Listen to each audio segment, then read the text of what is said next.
Welcome to What's Your Skroove, where we get inside the minds of artists, athletes, creators, and musicians who are out in the world pursuing their passions. Wait, you put yours over here? Yeah, it's mine. Ready? All right. Let's do this, kids. All right, everybody. Welcome to episode 7 of What's Your Skroove. I am so excited. Yeah, it's actually 007. This Yes. is the best intro So ever. Guys. we have our good friend Gina. She's the founder of Sondography. She is one of the best photographers I've ever personally had the pleasure of working with. And from a pure creativity standpoint, she absolutely kills it. And we're always excited to work with her. Thank you. And now we have her on the podcast. So welcome, Gina. Guys, it's something I've always wanted to do. I've been saying it for how long now? Since you guys started, I wanted to do it. So. A couple months. So now we're here. Thanks, Gina. Yeah. Okay, real quick, before we get into some of the stuff, do you want to talk about the name of your, like the Sondography? Do you want to talk about that and what that means? Or Yes. just... So when I started at Saginaw Valley, where I met you guys, I started out at Saginaw, super weird, as a education major. And then I changed it to business with my minor in graphic design. And I was taking a graphic design class, and we had to draw a photo of a word, or draw a picture of a word. Mm-hmm. But, like, the word couldn't be in it. It just had to be, like, our version of it. And I, like, did, like, this weird, like, tattoo-ish kind of looking thing. And I said my word was Sonder. And my professor looked at me, and he was like, that's not a real word. And it was Dave Littell, and he still teaches at Saginaw. But he said, he was like, yeah, Sonder's not really a word. I've never heard of it before. And then all the kids in the classroom, like, no one had ever heard of it. And I'm like, guys, no, it's a real thing. And so... Urban Dictionary on the spot. And so what Sonder means, it means the vivid realization that everyone around you is living a life just as complex of your own. And that's, like, something that I think about a lot. Like, when I'm driving, I'll look at people's cars, and I'll be like... Those people are living like totally separate lives. Mm-hmm. And like our paths are never going to crash except for like this moment we're on the expressway together. Right. You know, and like that's wild to me because there's so many people and there's like so much you can learn from every single person. And that's what I try to bring into my photography now because every single shoot I go on, every model I meet, like I learn so much from them. And I love hearing their stories and stuff. And so it just like feels right and it sounds good. And that's what I do now. So it is a real word. Sonder is a real word. So yes. where'd you find it? Because clearly these, nobody knew about it. I never heard of it. I never heard of it either. So how'd you know? I guess. Well, in my Tumblr girl phase, I was on Tumblr one day, and there is a book that came up with all of these words for feelings that people have. Like, Sonder was in there, and then there's like words for, like feeling like something's gonna happen, or like when something does happen, you're like, oh, like I totally knew that was going to happen, but it's not deja vu. It's just like, I knew that was going to happen. Mm-hmm. And like, it just like puts like words to all of these feelings that we have. Sure. And I'm a very feeling oriented person. So I never would have guessed that. I know, right? Sondography is a very cool name. Yeah. It is. And you got your custom camera strap with the Sondography. Yeah. Miles and Knits made that. He's out of Saginaw and, still use that camera strap for everything. If I use like someone else's camera at work, I will put my own camera strap on. Wow. I think we dive into next kind of how we met Gina. Got connected with Gina. Well. Do you, I mean, it was definitely Do you remember? I mean, partially. I mean, it was at college when I was still in school, which wasn't that long ago, not even a year ago. Yeah. I don't remember how we crossed paths particularly. Oh, I remember. Lay it on us. Gina, let's hear the story. No, so it was Welcome Weekend, and of... I think it was like 2 years ago, maybe 2 years ago. Let me think. It was 2 years ago. It would have been 2 years ago. It was after the incident when you were allowed back on campus. So it was 2 years ago. Yeah, no, so it was Welcome Weekend 2 years ago, and I was still living in New York at the time. I had just come home for New York. It was just supposed to be for August, and I went out and I was like, you know what? I'm going to go to Saginaw's Welcome Weekend for old time's sake. And that was a very good decision. That was such a good decision. And so I went to my friend Maddie Leskowski, who lived in the townhomes like right across from you. Okay. And she was like, yeah, no, like I made all these friends over the summer and we're going to go to their house for like pregame. And I was like, okay, sounds good. Pregame is what you is Lay drinking. that out for the people. Pregaming. Yes. It is drinking before you really start drinking Yeah, and partying. it's like the appetizer. Like, you go out to dinner, you get a salad, you get warmed up. Same Right. thing. Just we have a ready lot. to- We have a lot of kids in elementary school that listen to our podcast. So It we, just like we have to stretches out explain your that. liver, gives it like That's a right. pre- That's right. Yeah. Continue. So I go, and that night I met Derek, and I met Colin and Ian boy. and Landon and all those fucking weirdos. Clowns. Love them though. And yeah, and like we were hanging out, and I was talking to Derek, and I said something. I don't even remember what it was, but Tyler came up to me and he was like, "Oh, like where are you from? Like I don't think I know you, blah blah." And I introduced myself, and I said I was from New York, and you're like, "Oh, like." You said something about like being able to drink more than you or something. You're Oh, like, probably. oh, New Yorkers, they can put them down. Yeah, or yeah, you drink probably. this or something. Something about alcohol. And I said that I did. It was whatever alcohol you were drinking that night. I drank it. And then you told me that I raged proper. And I had never heard someone tell me that I raged proper. And I was like drunk at this point, and Yeah. I was like hype off of that. Well, and you should be, because not a lot of people know this, but I don't toss that around easily. Right. When somebody That's rages what you proper, made the for point sure. to let me know that. And that's important because, you can go out and you can have drinks with people, but the people, if you rage proper, you're the type of person who's going to close down the bar, and maybe you'll go back and I'll have people over your house afterwards and keep the party And then that's going. when you have the post game. That's when you have the post game. There's a pregame, there's the game, then there's the post game. True. So yes, you did rage proper, and I respected that. Yeah, and then you introduced me to Kenny. That's right. Because Kenny came up, and you said, "This is my brother, Kenny," and I didn't believe you guys were brothers. I think it took me at least like a solid month for me Oh to my actually be God. like, Well, you probably thought I was his actually dad with my mustache. yeah, like What's that old maybe handsome his gentleman grandpa, doing? like his great uncle, Well, or something like that. Grandpa. Yeah, let's Probably go did- grandpa. Grandpa. Probably I think cool. that's appropriate. I think actually a lot of people said when I'd go visit Tyler at school was cool uncle. No, I could definitely see that. Funkle. Funkle, fun uncle. Good. Yeah. So that's how we met. We hit it off pretty strong. We did. Like that night, I went from not knowing you to you introducing me to everyone. Like I didn't even introduce myself.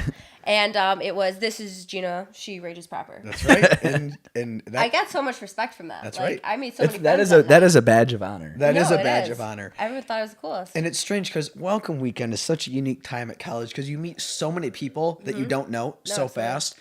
And for some reason, we gravitated towards each other. I think, our vibes matched up and we Yeah. had a great time. And, Yeah. and now here we are. Yeah, and that's was the crazy thing is that welcome weekend changed what my life course is right now, and which sounds so weird, but I was supposed to go back to New York actually 2 days after I remember met you this. guys, I remember this. and something was just like, no, like you need to stay here just for a little longer.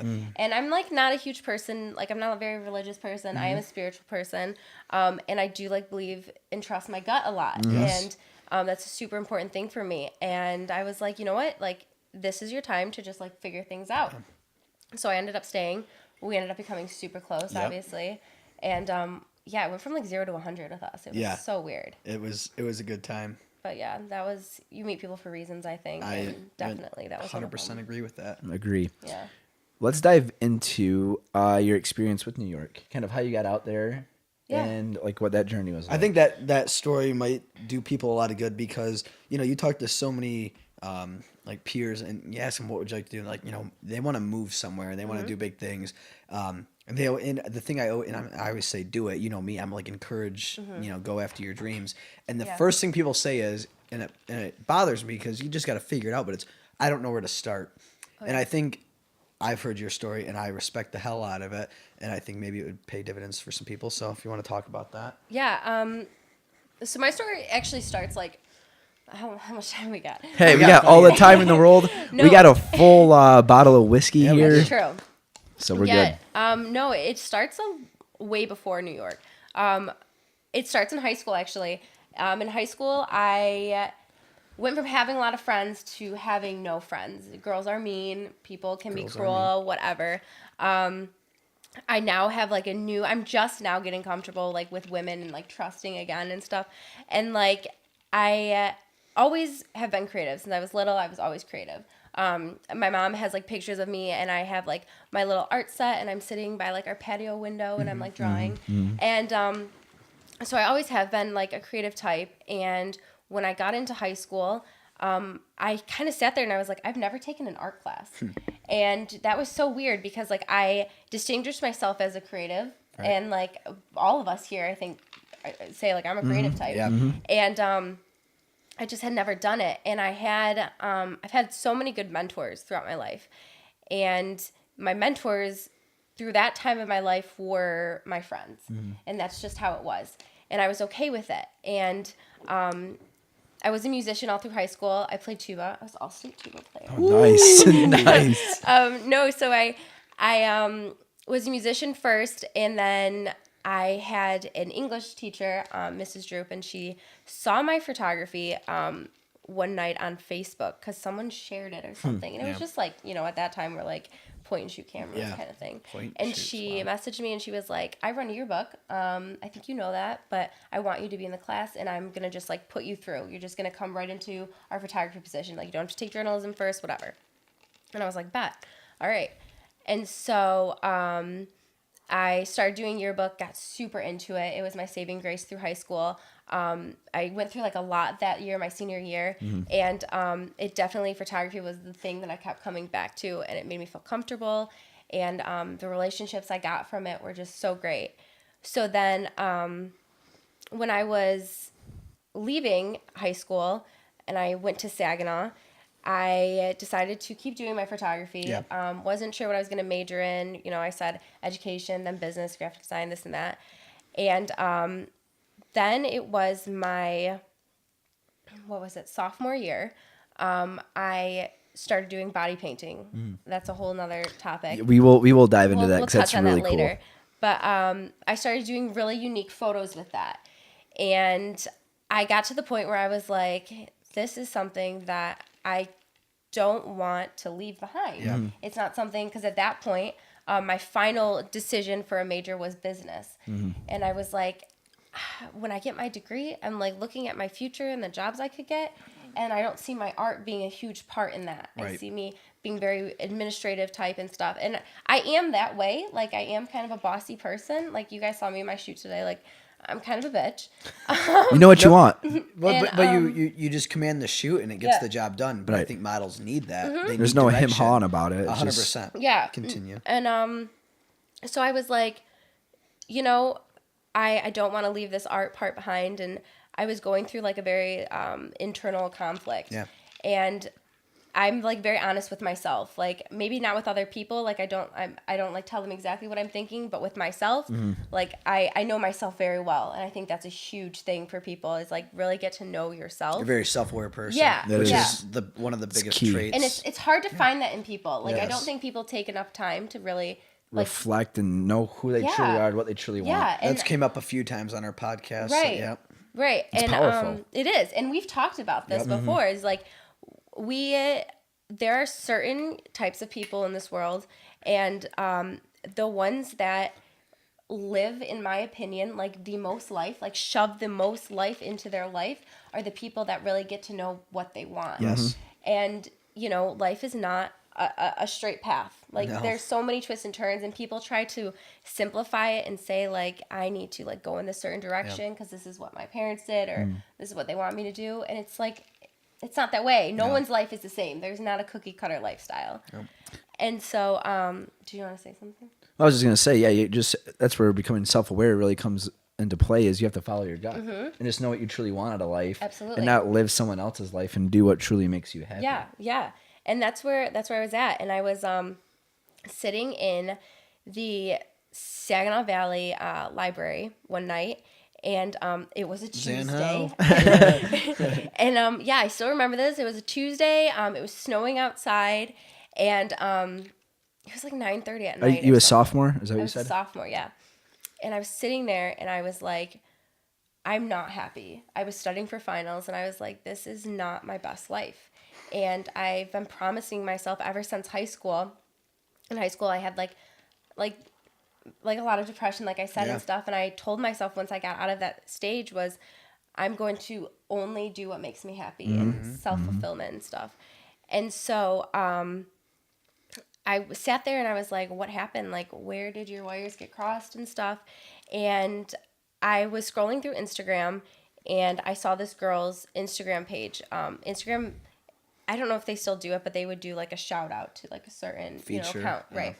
And her name was Olivia Lotcher, and she was featured for Instagram. And I went to her page, and at that time it was not very big. Her page, I think, only had like a couple thousand, followers. Oh, and stuff. really? Yeah, it was not as big as it is today. And I went to her website and I was looking at her stuff, and every single thing she did, like it was photo after photo that I really love, which is hard to find in a photographer. Yeah. And the only other photographer I've ever found that with is like Chris Burkhardt, which you guys know. Yeah, he's a G. And so I was looking at her stuff and I said, like, like I really am very inspired by this. And like, even like the way, I think it takes a special kind of photographer to portray people in certain lights. Yeah. Like you can tell things and emotions from their eyes, and she has like a way of doing that. And I just told myself, like, I really want to learn from her. Like, I want to know like how she got to where she's at. So sitting in Zanhow, I messaged this girl on Instagram, thinking in my head, like, she's not going to message me back. Like, Instagram just featured her. And like, if you have too many DMs, like, Instagram will shut that off. Yeah. And stuff. And so I found that out firsthand. Oh, right, yeah. Through me. No, I get a lot of messages I'm from sure. It's just the mustache. fans. Yeah, mostly women. Yeah, mostly. Continue. Not. And, yeah, so I messaged her, and I'm sitting there, and I was like, this is stupid. And all I said was, hi, like, my name's Gina Bologna. You can check out my photography. At that time, pretty much my whole feed was just body painting. And it wasn't actually even my Sondography account at that time.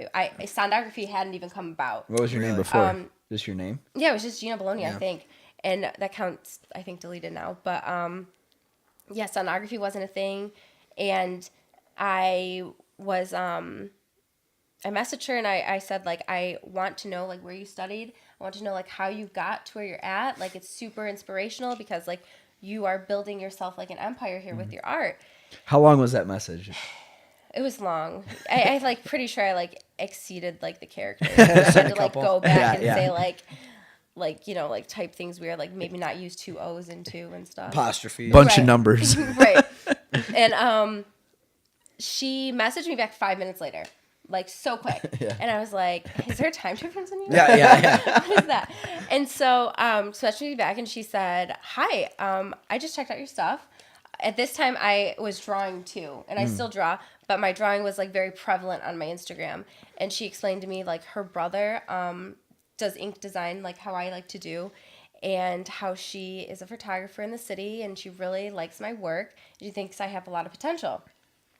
And for someone who had never taken, like, a photography class on a, like, collegiate level and stuff, I was like, wow, like, that's a lot. Big compliment. Yeah. And so, so I, like, read her message, and I think I read it, like, for at least 2 hours. Like, I just kept rereading it. Because She's like, I responded in 5 minutes to this Right. girl. What is taking her so long? Awfully stubborn. Because I remember I was, like, sitting there, and I, like, looked at my thing because I was supposed to be studying, and I never studied. And I was like, all right, I still have a few hours before I have to study. And she messaged me back really quick. And then when I went to go type back my message to her, like, they made the announcement, like, oh, Yeah, like, yeah, no, 5 they're minutes. closing. Yeah, And, like, they closed at, like, midnight. Yeah. So, like, that puts into retrospect, like, how long it took. And so I messaged her back, and I was like, oh, my gosh, that means so much. And in her message to me, she asked me, like, where I was located. Right.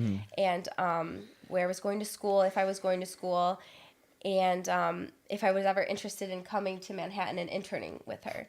And it was all in one message, And I shoot her a message back, and I was like, wow, like, this means so much to me. I'm in Saginaw, Michigan. I'm from Romeo. Like, no one's heard of it. Yeah. Population of 0. And I go, I would love to come out to New York, but I just don't know if that's something that's possible for me. Because at that time, like, you're still living in your head. Yeah. When you're at Saginaw, you're part of a community. Yep. And it's hard to get out of that community. Absolutely. It takes, like, I think it takes special type of people to actually remove themselves from that situation after. It's just human nature. Yeah. 100%. You get within an Yeah. ecosystem, you become a part of the ecosystem. Yeah. And you get comfortable there. Yeah. And yeah, for sure, as a sophomore in college, moving out to New York with Right. that Instagram photography seems like a long shot, but it takes long shots to make big things happen. Right. And so I kind of sat there and I was like reading it and I was like, you know, like when I went to respond, I was like, I want to seem as open as possible. You know, like I don't want her to like think I'm like gonna like pussy out on this. Yeah, yeah, for sure. And so she messages me back like the next morning and all she says is like, what's your address? Did you say anything back to her? Yeah, I said, I'm super open to it, but Right. like this is my current situation. And I told her what I was studying and like I've never had like experience. Like if you needed help setting up your lights, girl, I could not. At the time I Really? didn't know anything. Right. And so she messages me back and she says like, what's your address? And I'm in my head, I'm like, this woman I've never met wants to know my address. I'll give it to her. And I'm like, I've not even seen She is going. Worst thing You're gonna wake up happen. with a horse's head, in your bed, right? Yeah. And so I gave her my campus village address, and she had told me like where she went to school and stuff. Right. And a few days later, I get an acceptance letter in the mail from Saginaw Valley State, or not Saginaw Valley, School of Visual Arts, NYC. And so I like look at it, and I was like, I just got accepted to this New York school. That you never Which I- applied for. That like, Right, was yeah. not in the cards for me. Like that was not something. And Mrs. Puddle, my yearbook teacher must have sent out my yearbook headshots. Classic like, success I story. really though I was like trying to like get in my head, and I'm like, who applied for this for me? And Abby, my best friend, I was like, maybe she did She'll make a it. cameo here in a second. she She's will. gonna be our So- camera assistant. And so I was like asking people at the time. Vanessa Swain was my roommate, and I was like, did you do this? Like, who did this? And all of them were like, no. And so I look at it, and the same day I got it, she must have known, and she messaged me back. She said, did you get anything in the mail? And I was like, I got an acceptance letter to your school. And she explained to me that Did you have no idea? Was there not a thought in your head that like she did that? I had a little bit You're like, of no a way, though. feeling, You're like, no way. but I was like, Gina, like, don't be cocky. Right? Yeah. Exactly. Yeah. Like, try to stay humble right All now. right. She responded to my DM. That's good enough. Right. Like, I'm like, let's not push this envelope. and that doesn't happen. Right. That doesn't happen. You don't message somebody on doesn't. Instagram, send 3 messages back and forth, and get accepted to this prestigious art school in New York. It just Right. doesn't happen. Right. And that's the thing is like, you grow up like learning about schools like Juilliard and stuff like that. In New York, like the school that I'm at, like it's on the same level. Like for the creative arts, it's at that level, and it's crazy to me to think about. And I'm like reading it, and I'm looking over like tuition statements and everything in this thing. And I messaged her back, and I was like, yeah, like I got it. so she said like, oh, you got a letter? And she said, did you get anything in the mail? And I was like, yeah, I got this. And she was like, she's like, in order for you to like intern with me or like come out here, you have to go to school out here. Oh, I have to. Like, Sucks. it's a really big jump. And I was like, all right.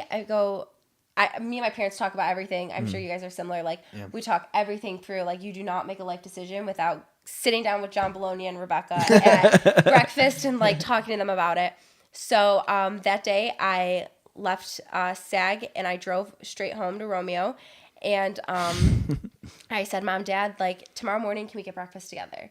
And Do they know what that means? Is that like a Bologna code? Like I'm gonna we have to take you guys talk. to the place tomorrow. Okay, good. But, Oh boy, like, what are you there's- gonna tell do you have us? a big- Yeah, do you have some big news for us? Yeah. I'm pregnant. No. No, there's a place called Romeo Family Restaurant. And ever since I was in diapers, we have gone to this restaurant every single Sunday, sat down, had breakfast with the family. Really? That's cool. And Abby's gone there with my family. Like, they know my whole family.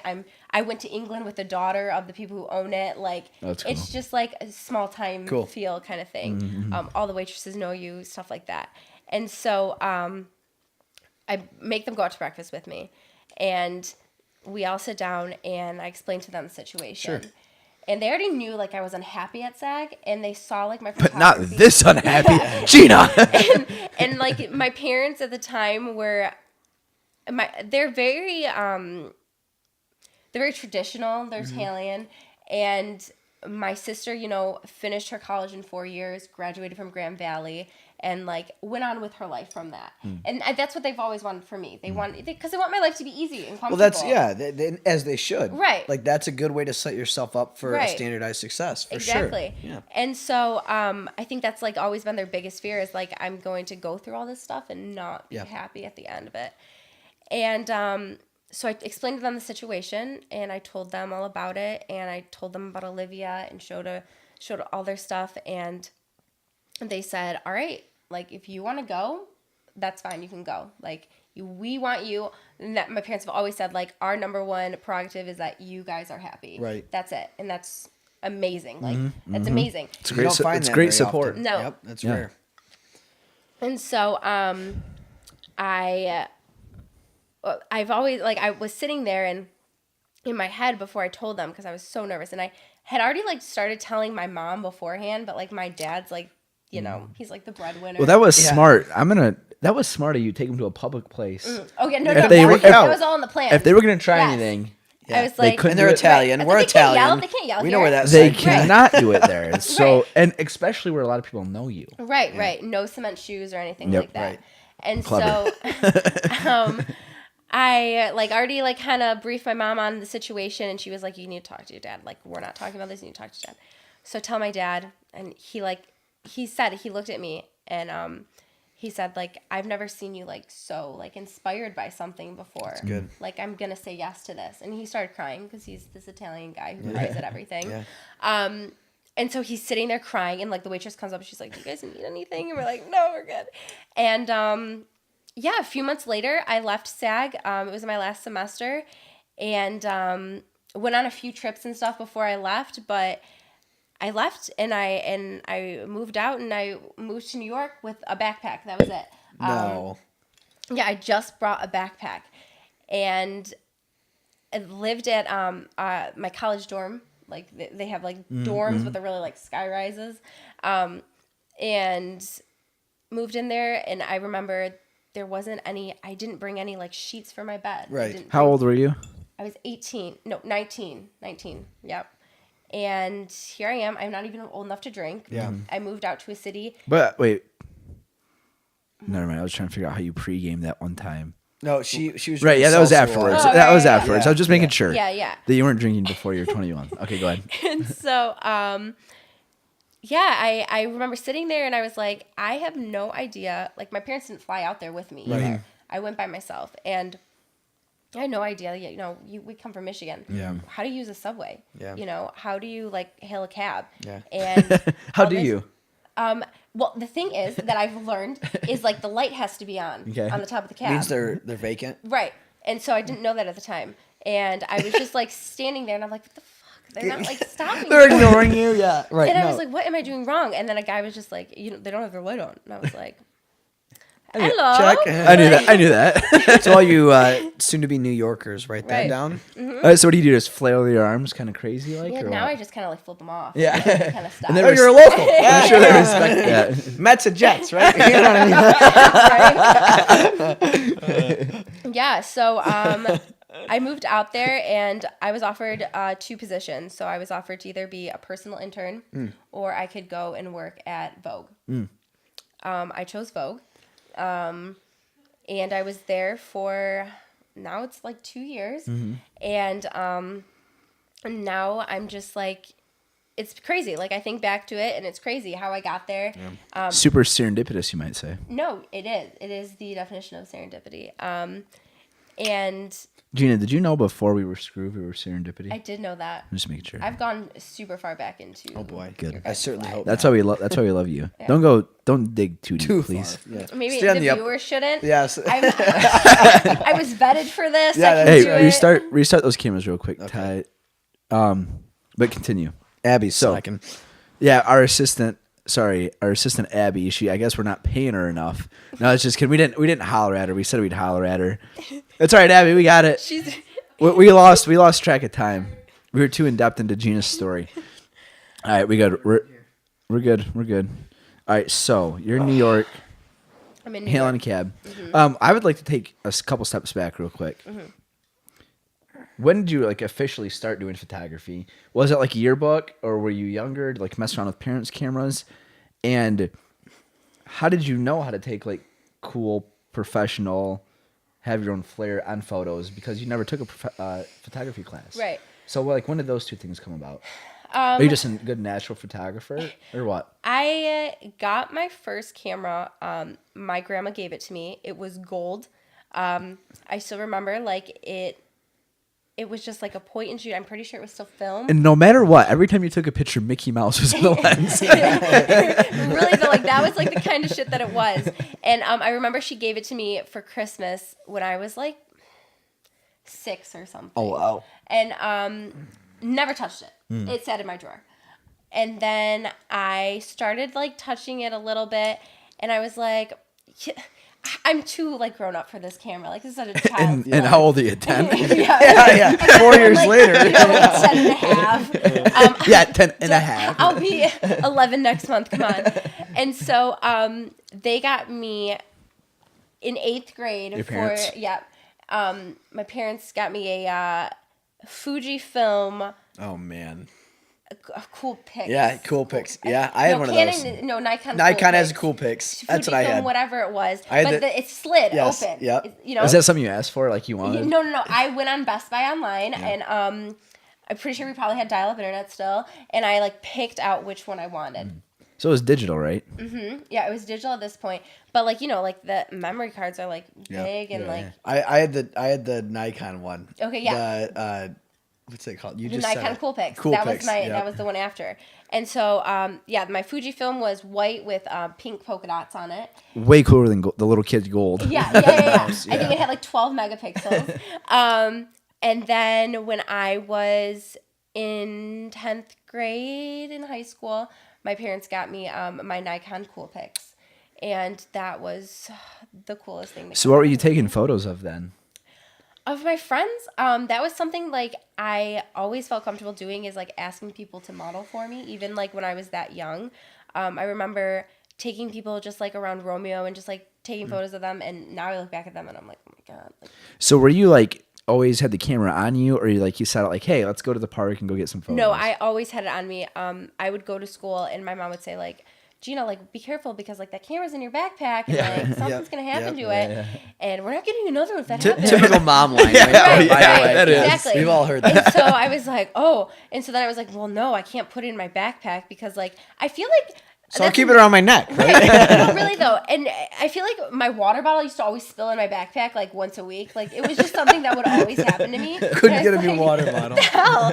And so then I was like, I don't trust my backpack or myself. I'm going to, do that cool thing where you like strap it around like Indiana Jones style or something. Indiana Jones style. And so so that's what I did. I was that kid who walked around and people knew me like, this is the chick with the camera. And so, then I started doing yearbook, and in yearbook we had they had like Rebels for us to use, like the kid in Rebels, and stuff like that. And So like taking photos like football games, yeah, basketball and that's games, what it that kind of started thing? off as, is like football games and like headshots and stuff that I would never do now, but definitely Everything that you might see in a yearbook, right, perhaps. right. But- Kids getting shoved in lockers.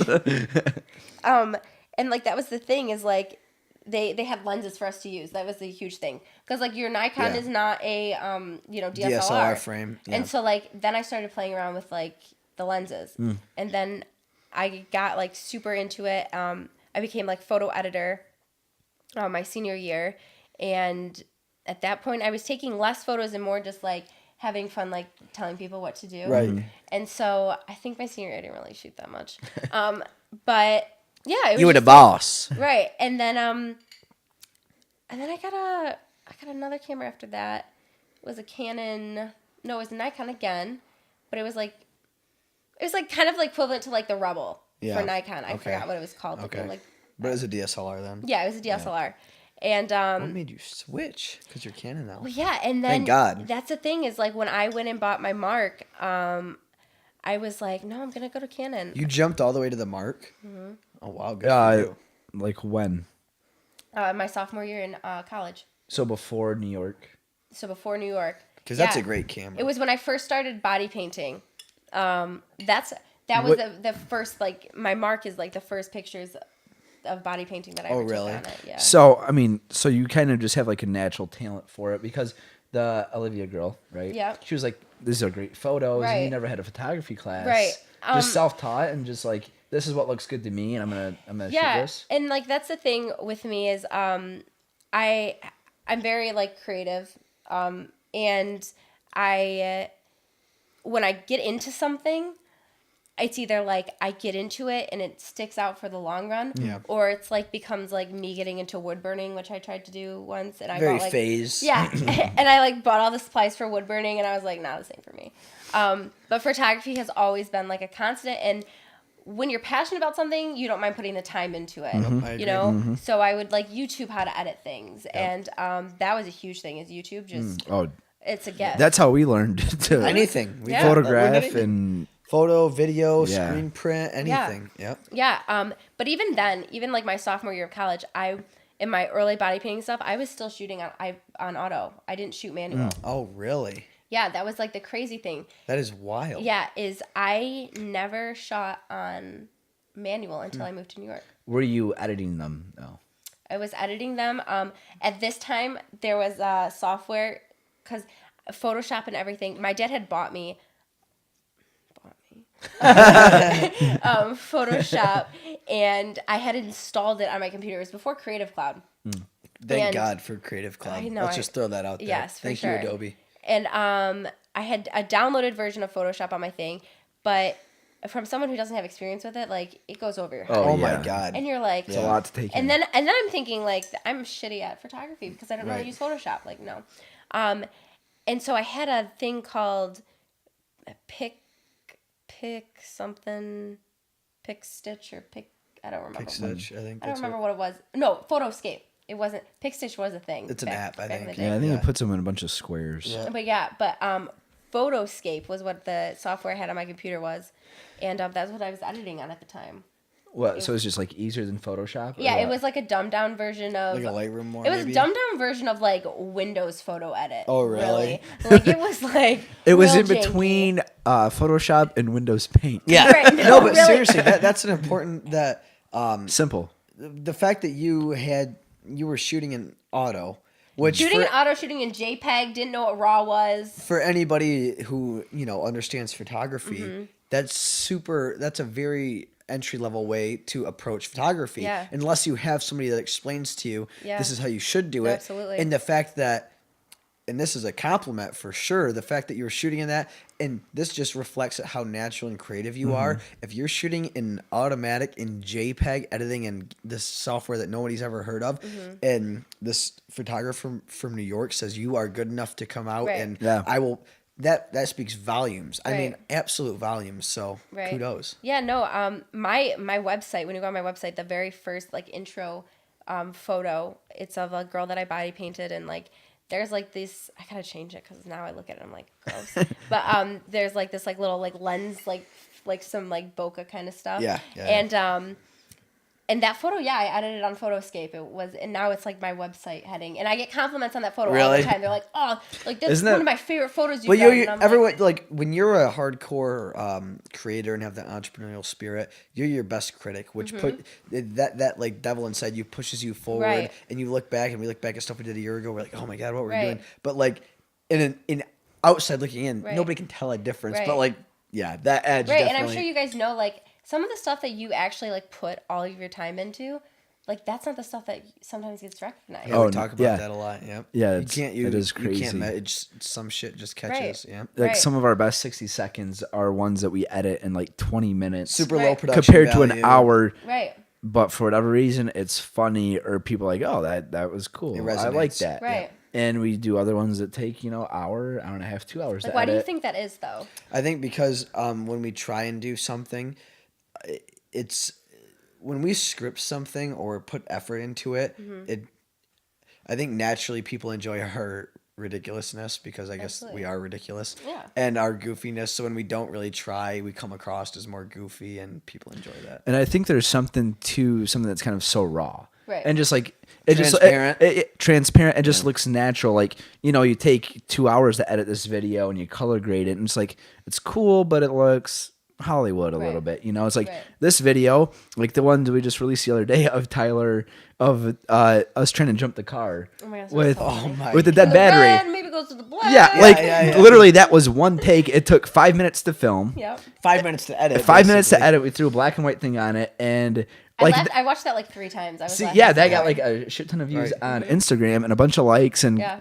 people were like, "Oh, that was hilarious." And that one was like leftover footage that we almost didn't use. And As you like Tyler, couldn't plan that. Right. yeah, we couldn't plan it. It was just super serendipitous. Like, do you want to make this into a 60 seconds? Like, yeah, I think it's funny. So we did it, and people liked it. Yeah. Right. So I think there's just something like the transparentness, the rawness, and something that It's like real. It's real. Yeah, it's authentic. Be like, oh, like that's how Kenny and Tyler are, and it's funny. It's entertaining Right, for whatever right. reason. Talking about the body painting, that's super interesting. I want you to dive into that a little bit because I think it's super cool. Like the photos themselves are awesome, but what you did for your friend, I don't remember the story fully, but you helped someone out Yeah. through your body painting. So my body painting, I started a campaign called Your Body, Your Canvas. It started because one of my really good friends at the time was in a emotionally abusive relationship, in my opinion. She wasn't happy, and she went from being such a bubbly, like, charismatic person to, like, looking at herself. Do you want a refill? Yeah, I think we Wait, do. what does everybody think of the bourbon, by the way? Oh, it's great. I'm like switching Did you between try 3 it? drinks right now. What yeah. are we drinking? We are drinking Bullet Bourbon. All right, you know what? We'll put that on a quick pause because, Okay, yeah. you know, 'Cause this is actually one of our sponsors. We get paid a lot of money for Shout having, out to Bullet Bourbon. having these Yeah. guys on here. so you've always enjoyed my mini lectures. So Oh. we'll give you one quick one on camera. Yeah. So let's hear this. you know, there's bourbon, there's whiskey and scotch and many derivatives. So, quick lesson for all you listeners. You're gonna learn something right now. Yeah, that's right. Some knowledge. So you have whiskey spelled Whiskey. Now that is whiskey that is distilled here in the great country of America. Do you know where he's going with this? Have you heard this? Okay. So whiskey spelled with an E is distilled in America, and the way to remember that is America has an E in it. And if you drink enough whiskey, you can tell the difference between American, Canadian, Scottish, Irish. And then there's Canadian whiskey, and there's no E in Canada. And the Canadian whiskey, if you look on every bottle, it's spelled without the E. So if you've ever wondered why the whiskey and whiskey are spelled different, that's why. Now, bourbon is supposed to be exclusively distilled in Kentucky. And I'm sure I think there is some different ratio of like the grain, the wheat, and everything that makes it bourbon. But it is, I don't think you can really call it bourbon unless it's distilled in Kentucky. Then you have scotch, I'm sure you can guess, is distilled in Scotland. Right. So it's still a form of whiskey, but it's just distilled over in Scotland. So these different names, I mean, they're all a very similar class of alcohol and affect people the same way and taste very similar. Same way. But the name is mostly reflective on where they're distilled. So, fun fact for all you listeners, impress your friends. Kind of like the champagne. Champagne is just, if it's not made in France, it's sparkling wine. Champagne is a French sparkling wine. Other than that, it's just sparkling wine. Fun fact for you. Champagne. So, check your labels for the champagne. Have you ever been a bartender? No. Bet. I feel like What'd you just say?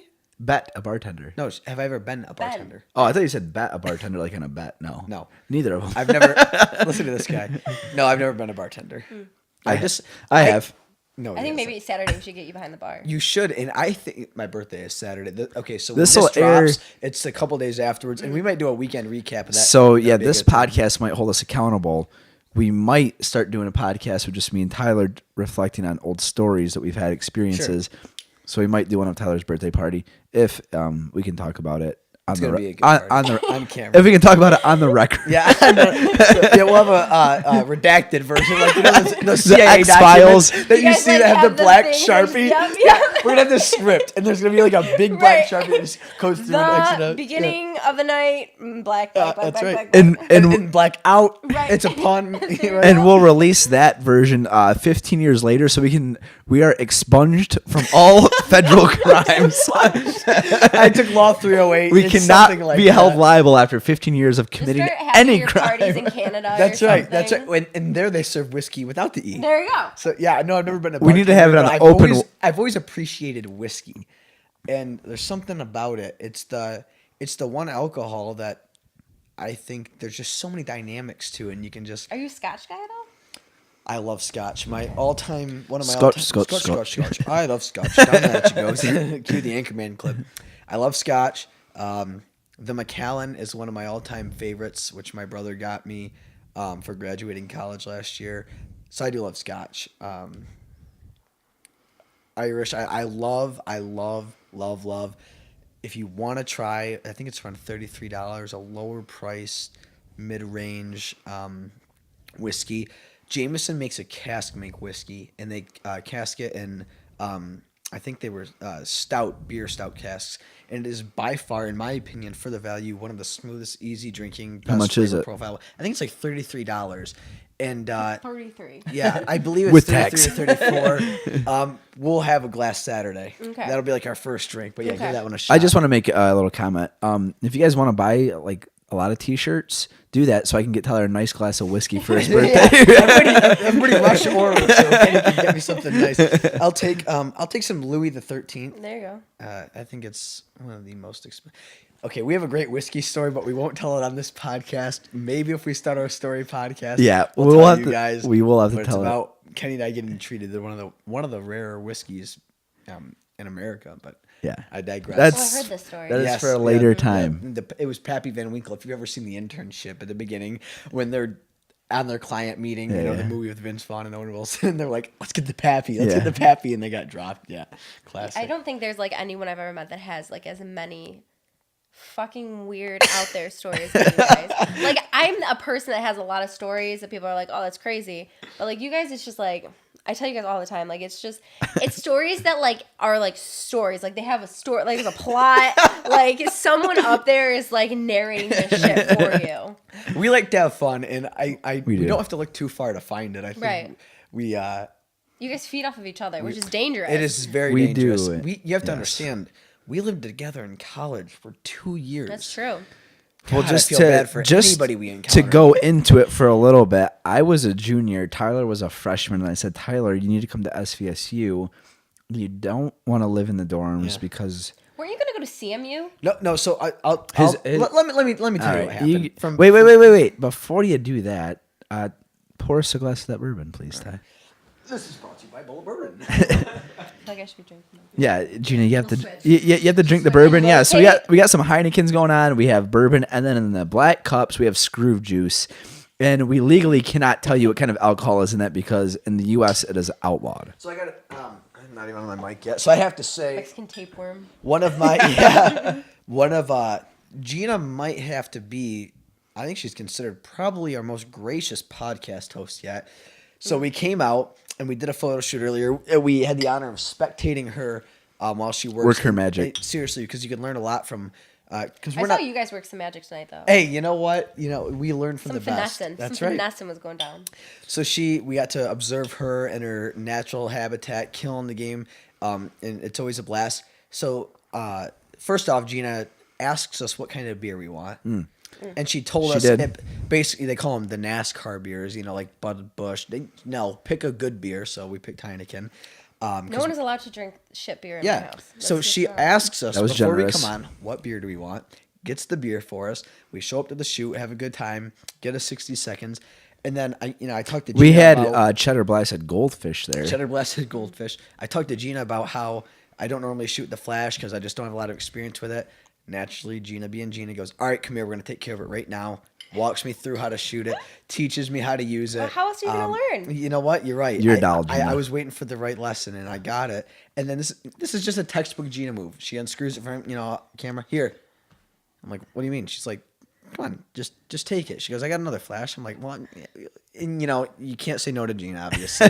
So she gives us a flash. I mean, this is not your. This is but not like a. now you can say like I got to give you your first Seriously, flash. and it's not like she. These are things for me. I Yeah. did for myself. She didn't bake us like some cookies. Like she got us a flash. She bought us some great beer. Then we show up. She goes, "Hey, I ordered pizza. We have pizza waiting for us at the place."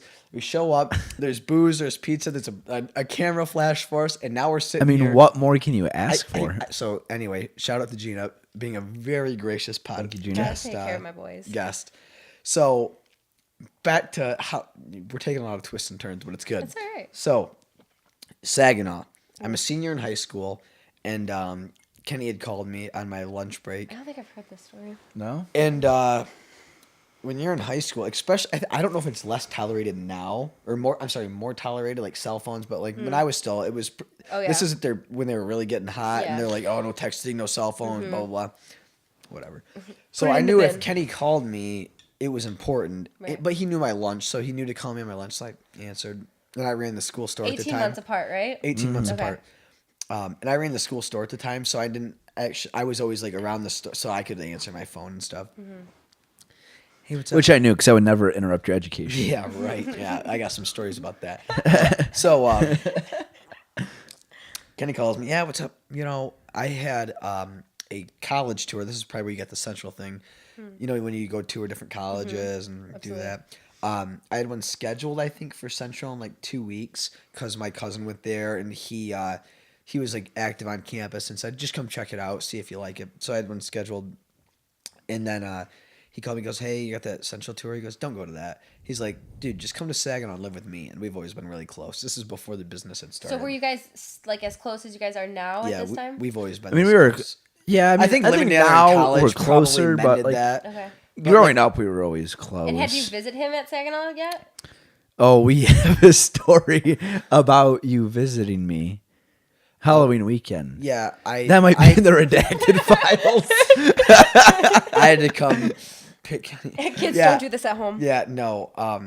I was the only one that was behaved that weekend, from what I recall. But yeah, so another story. I think From what I don't you think I can visited recall. you yet. No, I hadn't. No, I don't think so. maybe not. I don't know. But like you guys live by Saginaw, so like Yeah, like We're a half hour. familiar with it? Yeah, we're No, a half not- hour not south. really. Not No, really. not I SVSU, I don't think I'd no. ever been there yet. Okay, I think I Interesting. came up to visit you because it was Parents' Weekend. I think whatever. Anyway, he called me. Goes, make your own decision, but don't go to Central. Just come to live in Saginaw with me. And we'd always been very close. Shared a room growing up and played sports together out in the backyard. Right. Just very close. Right. Gave each other noogies. You give each other nuggies. So I'm like, all right, that's all I needed. Cancel my Central tour. I committed to Saginaw like a week. I committed and applied and Committed like an NBA prospect. Yeah, exactly. I will be taking my That- talents to Saginaw, Sign Michigan. Process. Tyler Lindsay has like a committed. The application is actually framed. Yeah, committed is a weird word, but I applied. I guess a lot of people don't know this, but I graduated first in my class, so it Did was. you really? Yes, Valedictorian. nobody knows this about me. So Loser. So I was sure I could get into Saginaw. So I applied. What are you saying? Because I got in? Yeah, exactly. You guys got in, and he goes, "Now listen, you ain't going over and living in those freshman dorms." Right, I He's knew like, this, yeah. He's no. He goes, "You're gonna come over and live in Campus Village with me."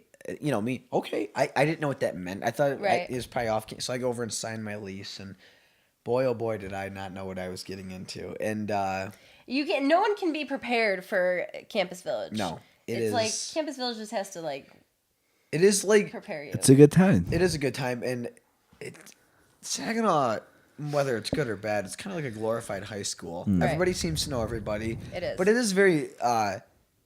The thing about college is it's like everybody's welcome for the most part. Like, you know what I mean? Everyone's very open compared Right. to high school's very cliquey and stuff. People that like to have a good time.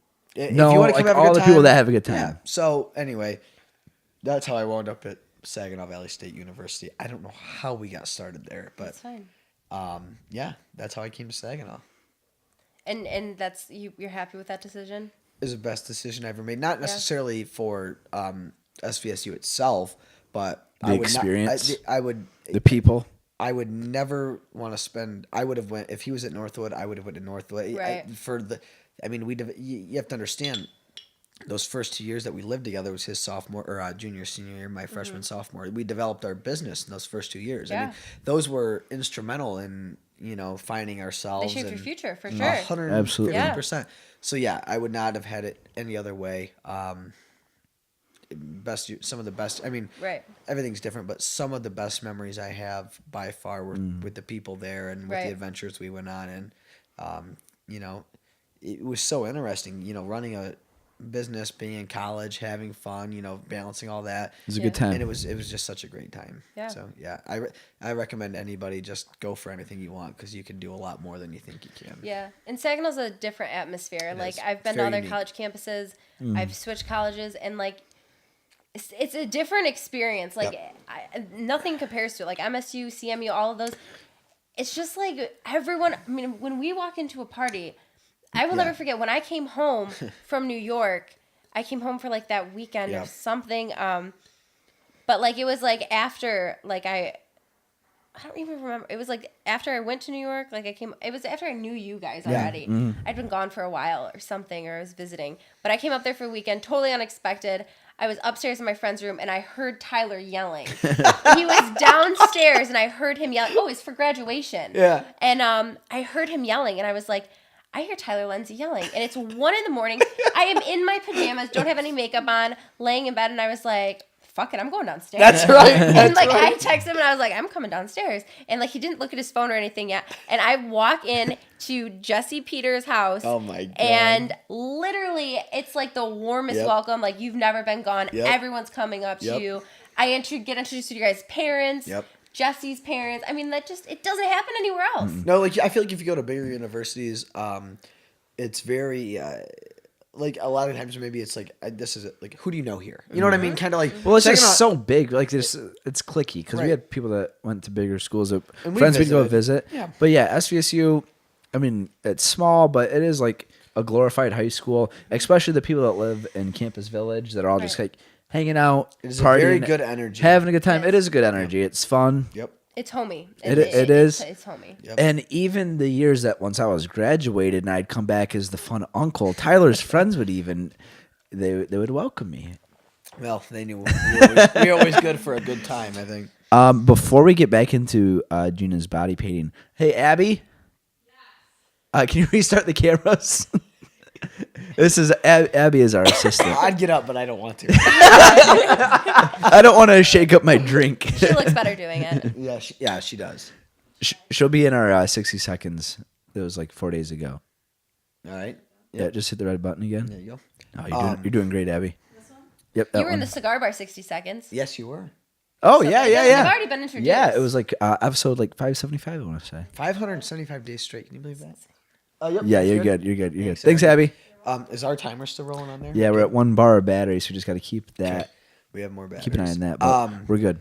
Yeah, so Saginaw is good for that, and I wouldn't trade those experiences. We wouldn't have met you, Gina. We That's wouldn't true. have met you. I think about that a lot. We have met like some of our best friends are from SVSU, Absolutely, same. which super thankful for. Yeah, I mean, I think you reflect back and things happen, and Everything happens for a it reason. happens for a reason. Dr. Affolter, episode 06. Yep.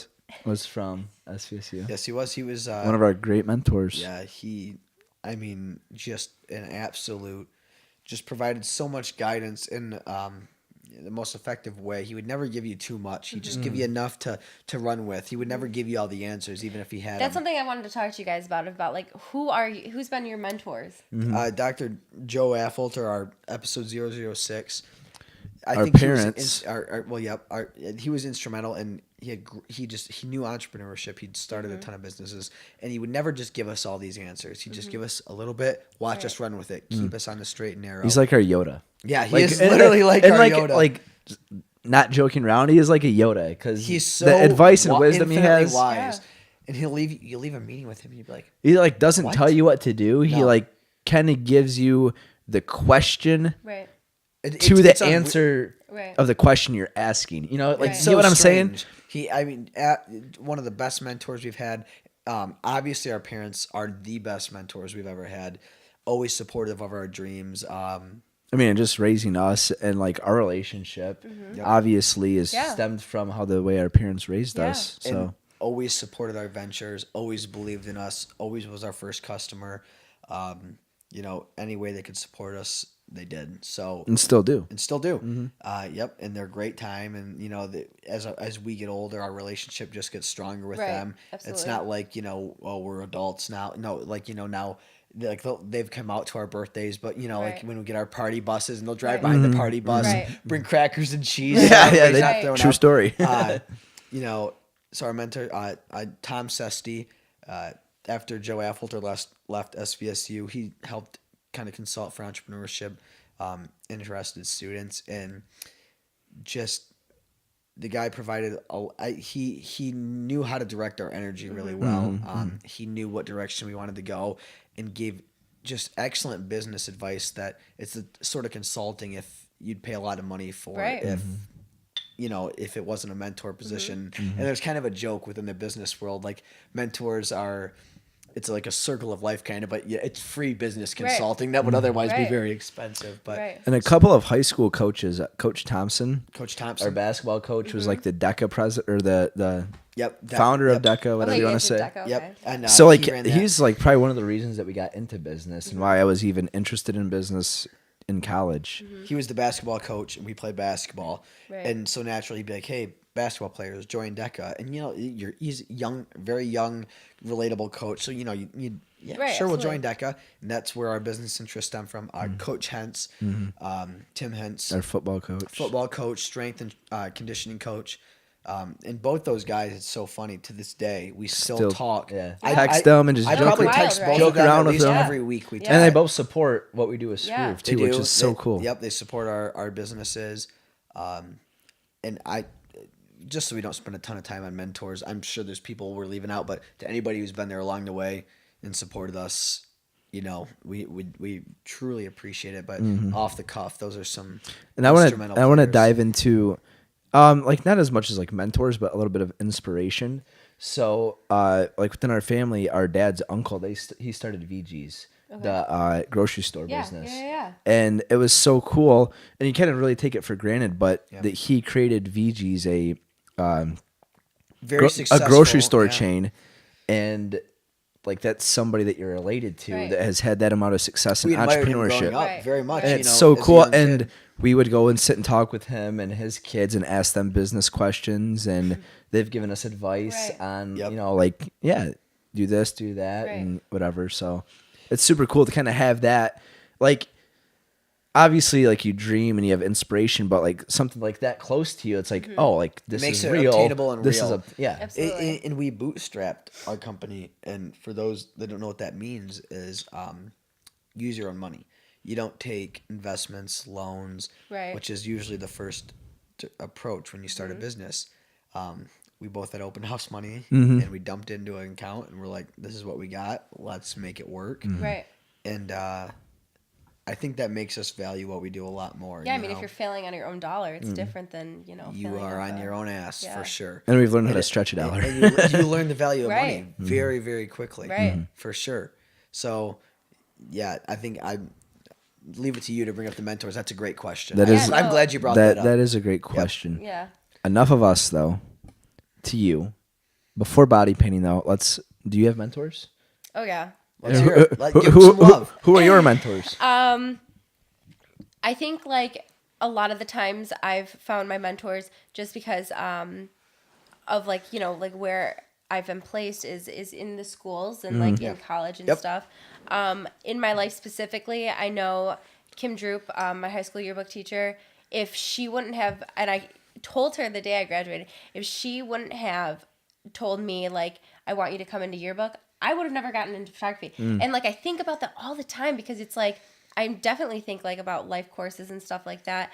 And like my whole life would have pivoted, like I would be doing something totally different. And my passions would have been different. And who knows where I would be now. And after that, it's like really a huge one to me is Connor Shaw-Draves. Yeah. I don't know if you know him, but he's an English professor at Saginaw. And Connor is one of the most unique individuals I've ever met. I've heard nothing but good things about him. I've never met him. You'll but never yes. you'll never hear a bad thing about him. I was always a very open person, but I grew up in a small, very like conservative town, and when I got to Saginaw, I still had that mindset, you know, like that's how you were raised, and my parents were very traditional, and he was the reason like I was so pushed out of my comfort zone, and showed me how to accept people and really like fall in love with diversity and fall in love with you know, what makes me different and what makes me an individual, and not give a fuck what anyone else thinks. It's very important. That's a crazy lesson that to be able to like pinpoint one person who taught me that, that means that he really has a strong presence, and he will continue to have a strong presence. If, you know, I needed him at like 2 a.m., he'd be like, what's up? What do you need? That's awesome. And besides that, it would be, same my parents. My mom especially, like, I like go to my mom to decompress, and all of my thoughts, anything that I'm going through, I talk to my mom about it first. And it's kind of like if I'm trying to convince myself that I need to do something, if I can't convince her that I can do it, then like I haven't convinced myself, because like that's 50% of me. And my mom, oh my God, she's incredible. And yeah, but I mean, like I don't have a ton of them, but the ones that I do have, my dad created his own business by himself, with his own money. He has a business partner, but they built what they have by themselves. That's awesome. They started small. That's awesome. And now they're big. And it's like, at my age, he was opening up his own company, and he was like starting a family and building a house and stuff. And like, that is just incredible, because what he's built for us is just like, you know, you're so thankful. That is very cool. And so it's just like, yeah, mentors are so important. They are, and I want to go back and pay homage to one person in particular. I had a coach in high school who I encountered him so much by serendipity, call it whatever you want, because he'd coached freshman basketball, then JV basketball, and JV football. Right. So I had this guy for like 3 or 4 seasons, Right. which is just because how things shook out. And because my freshman or sophomore, junior year, I was on JV basketball because I wasn't a true basketball stud, but I loved the game. So I got this guy just too many times, right? And I couldn't have had him enough. Tim Hibbard. I've never had a coach for as long as, I mean, think about it, a couple seasons of football and basketball. Just such an instrumental guy in life advice, and we had talked so much after high school regularly, and he was a great business. He was the ultimate salesman, the salesman. He was so smooth. I can see that in you. And he always would like tell me, "Yeah, Ty, you're smooth. You're smooth." You are. And we related on that, and he'd always give me business advice, and we talked regularly. And unfortunately, he passed away 2 or 3 years ago of a heart attack. And I'd be remiss if I didn't mention him. And the guy just played such a big role in my life. Yeah. So Tim Hibbard, obviously a great mentor. Yeah. A common theme though, coaches played a big role for us. They did. He was a great guy. Yeah, Absolutely. you carry those characteristics. Like you'll never lose. I'll never that lose shit those. That you That's learn right. From these people. That's right. Never lose those. They imprint you for sure. That's right. Yeah. So I guess that from all of us, thank you to all of our mentors. Yeah, right? sure. absolutely. And I think it just gets carried on. One day we'll be helping people, and Yeah. you'll just never forget the arm people extend to you, you know, Yeah. that just truly have good intentions. They don't get anything out Right. of it. They don't Right. get stake in your company or stake in your photos, or Right. they just have... It's because they truly care about you, which is cool. And that's the thing is, like, I always tell myself, like, if one day someone messages me and says, like, how did you get to where you're at? Then that is, like, my life coming full circle. Well, I wanted to make a comment about that. You know, we're not the biggest brand in the world, far from it, but we get messages regularly, Right. and I'm sure you get reached out to. Hey, you want to shoot? Your message, the reason it had its effect, I believe, and I'd love to ask the woman that you messaged to get her insight. You came across with genuine interest. Yeah. What people typically do, peers, contemporaries, you just see it a lot. They say, hey, they see a very successful person. They say, I will do X for Y. I will do it. And it's very end goal. And, you know, clarity is nice. And black and white, it's clear to be direct, which is fine. Right. But you took genuine interest in her profession and her skills. Right. And I think this is something people really should pay attention to if they want to reach out to others. They took genuine interest that's what you did. You saw what she was doing. Absolutely. And you, like you said, it was too long. You had to shorten it Absolutely. down. And you said, I see blah, blah, blah, blah. And if I had to guess, I'm sure one day we can maybe ask her, that is why she invited you out to New York. Because Right. it wasn't, hey, It was authentic. It wasn't real. It wasn't, can I have a job? Because Right. it was, I really appreciate your art. Right, and that's how the can thing I learn? Is I work in a place where I do have like interns and stuff like that, and it's like a lot of these young individuals.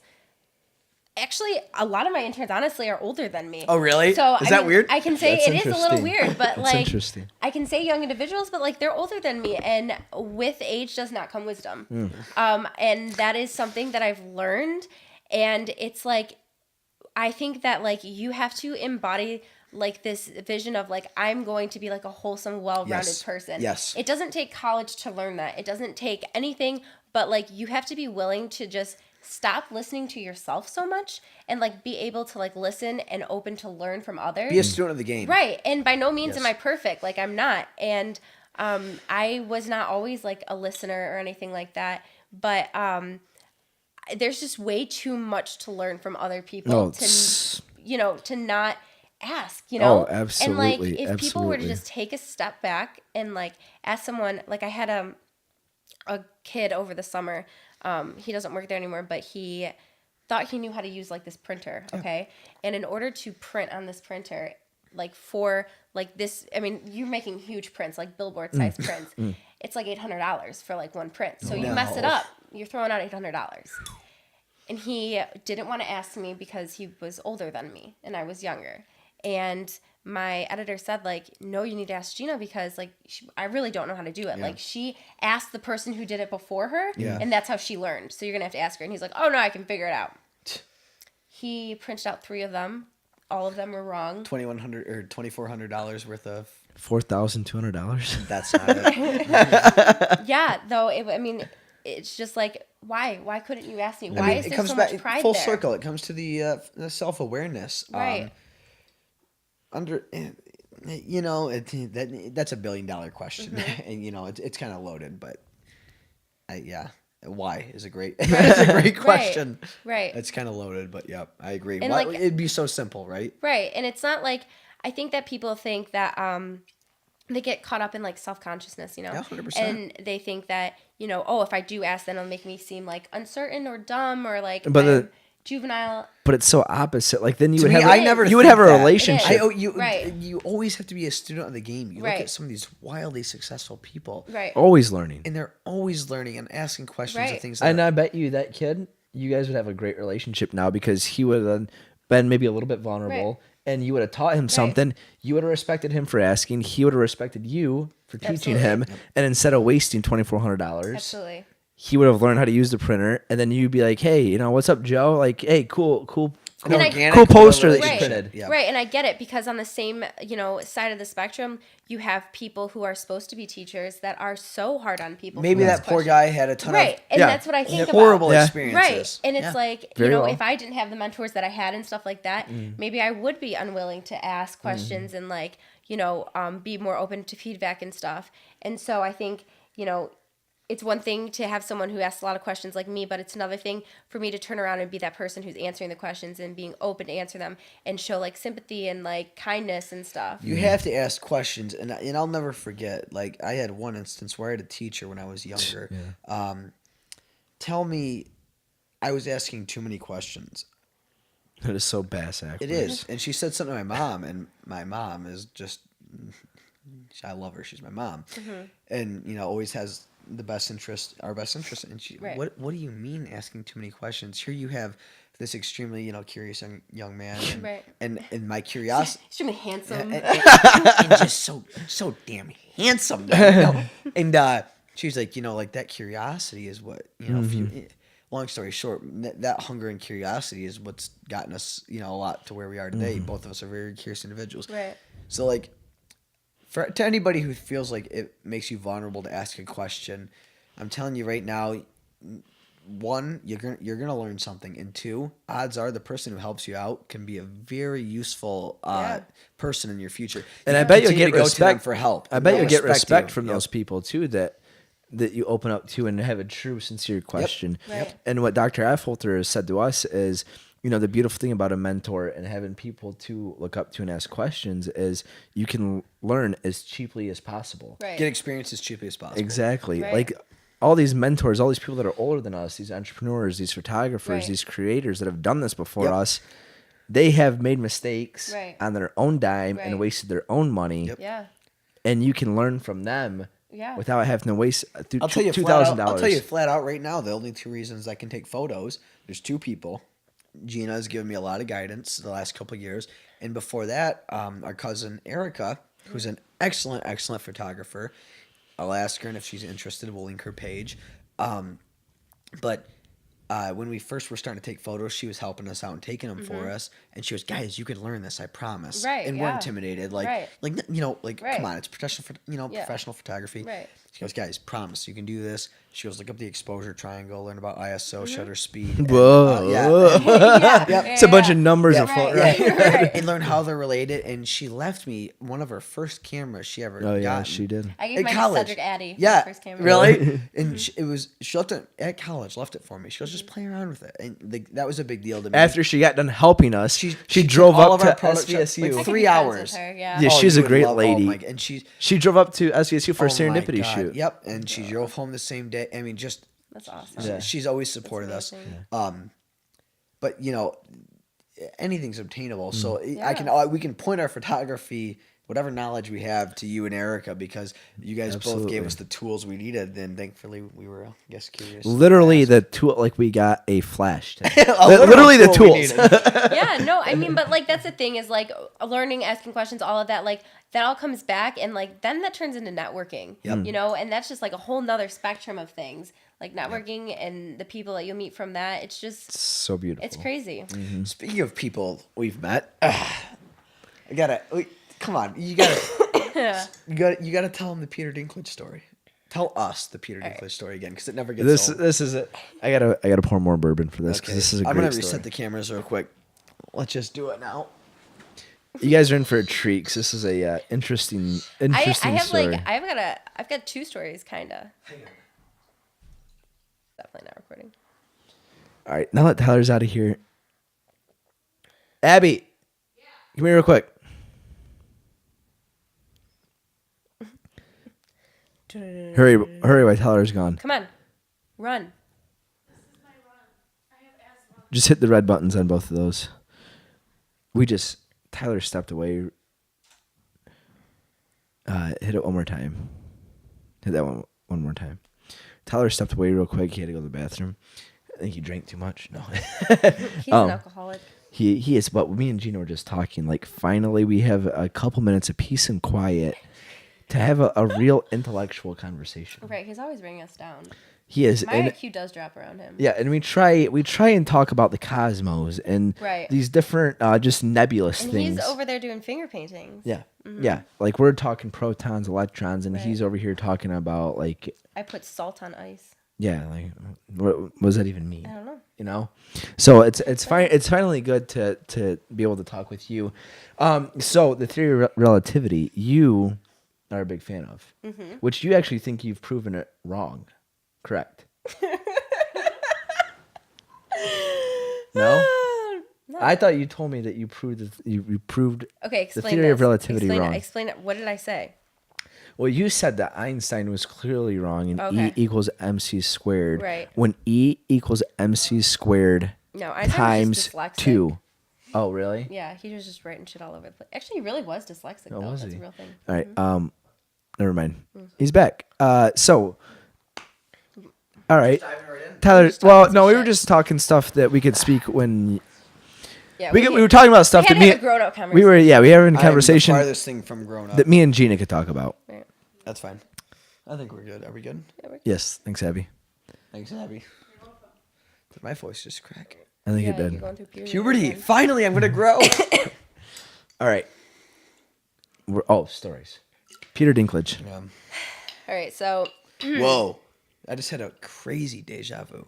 Really? Granted, I've heard this story before, but just like sitting here. Anyway, go ahead. Jeez. Jeez. Like we were saying. What an idiot. Like we were saying.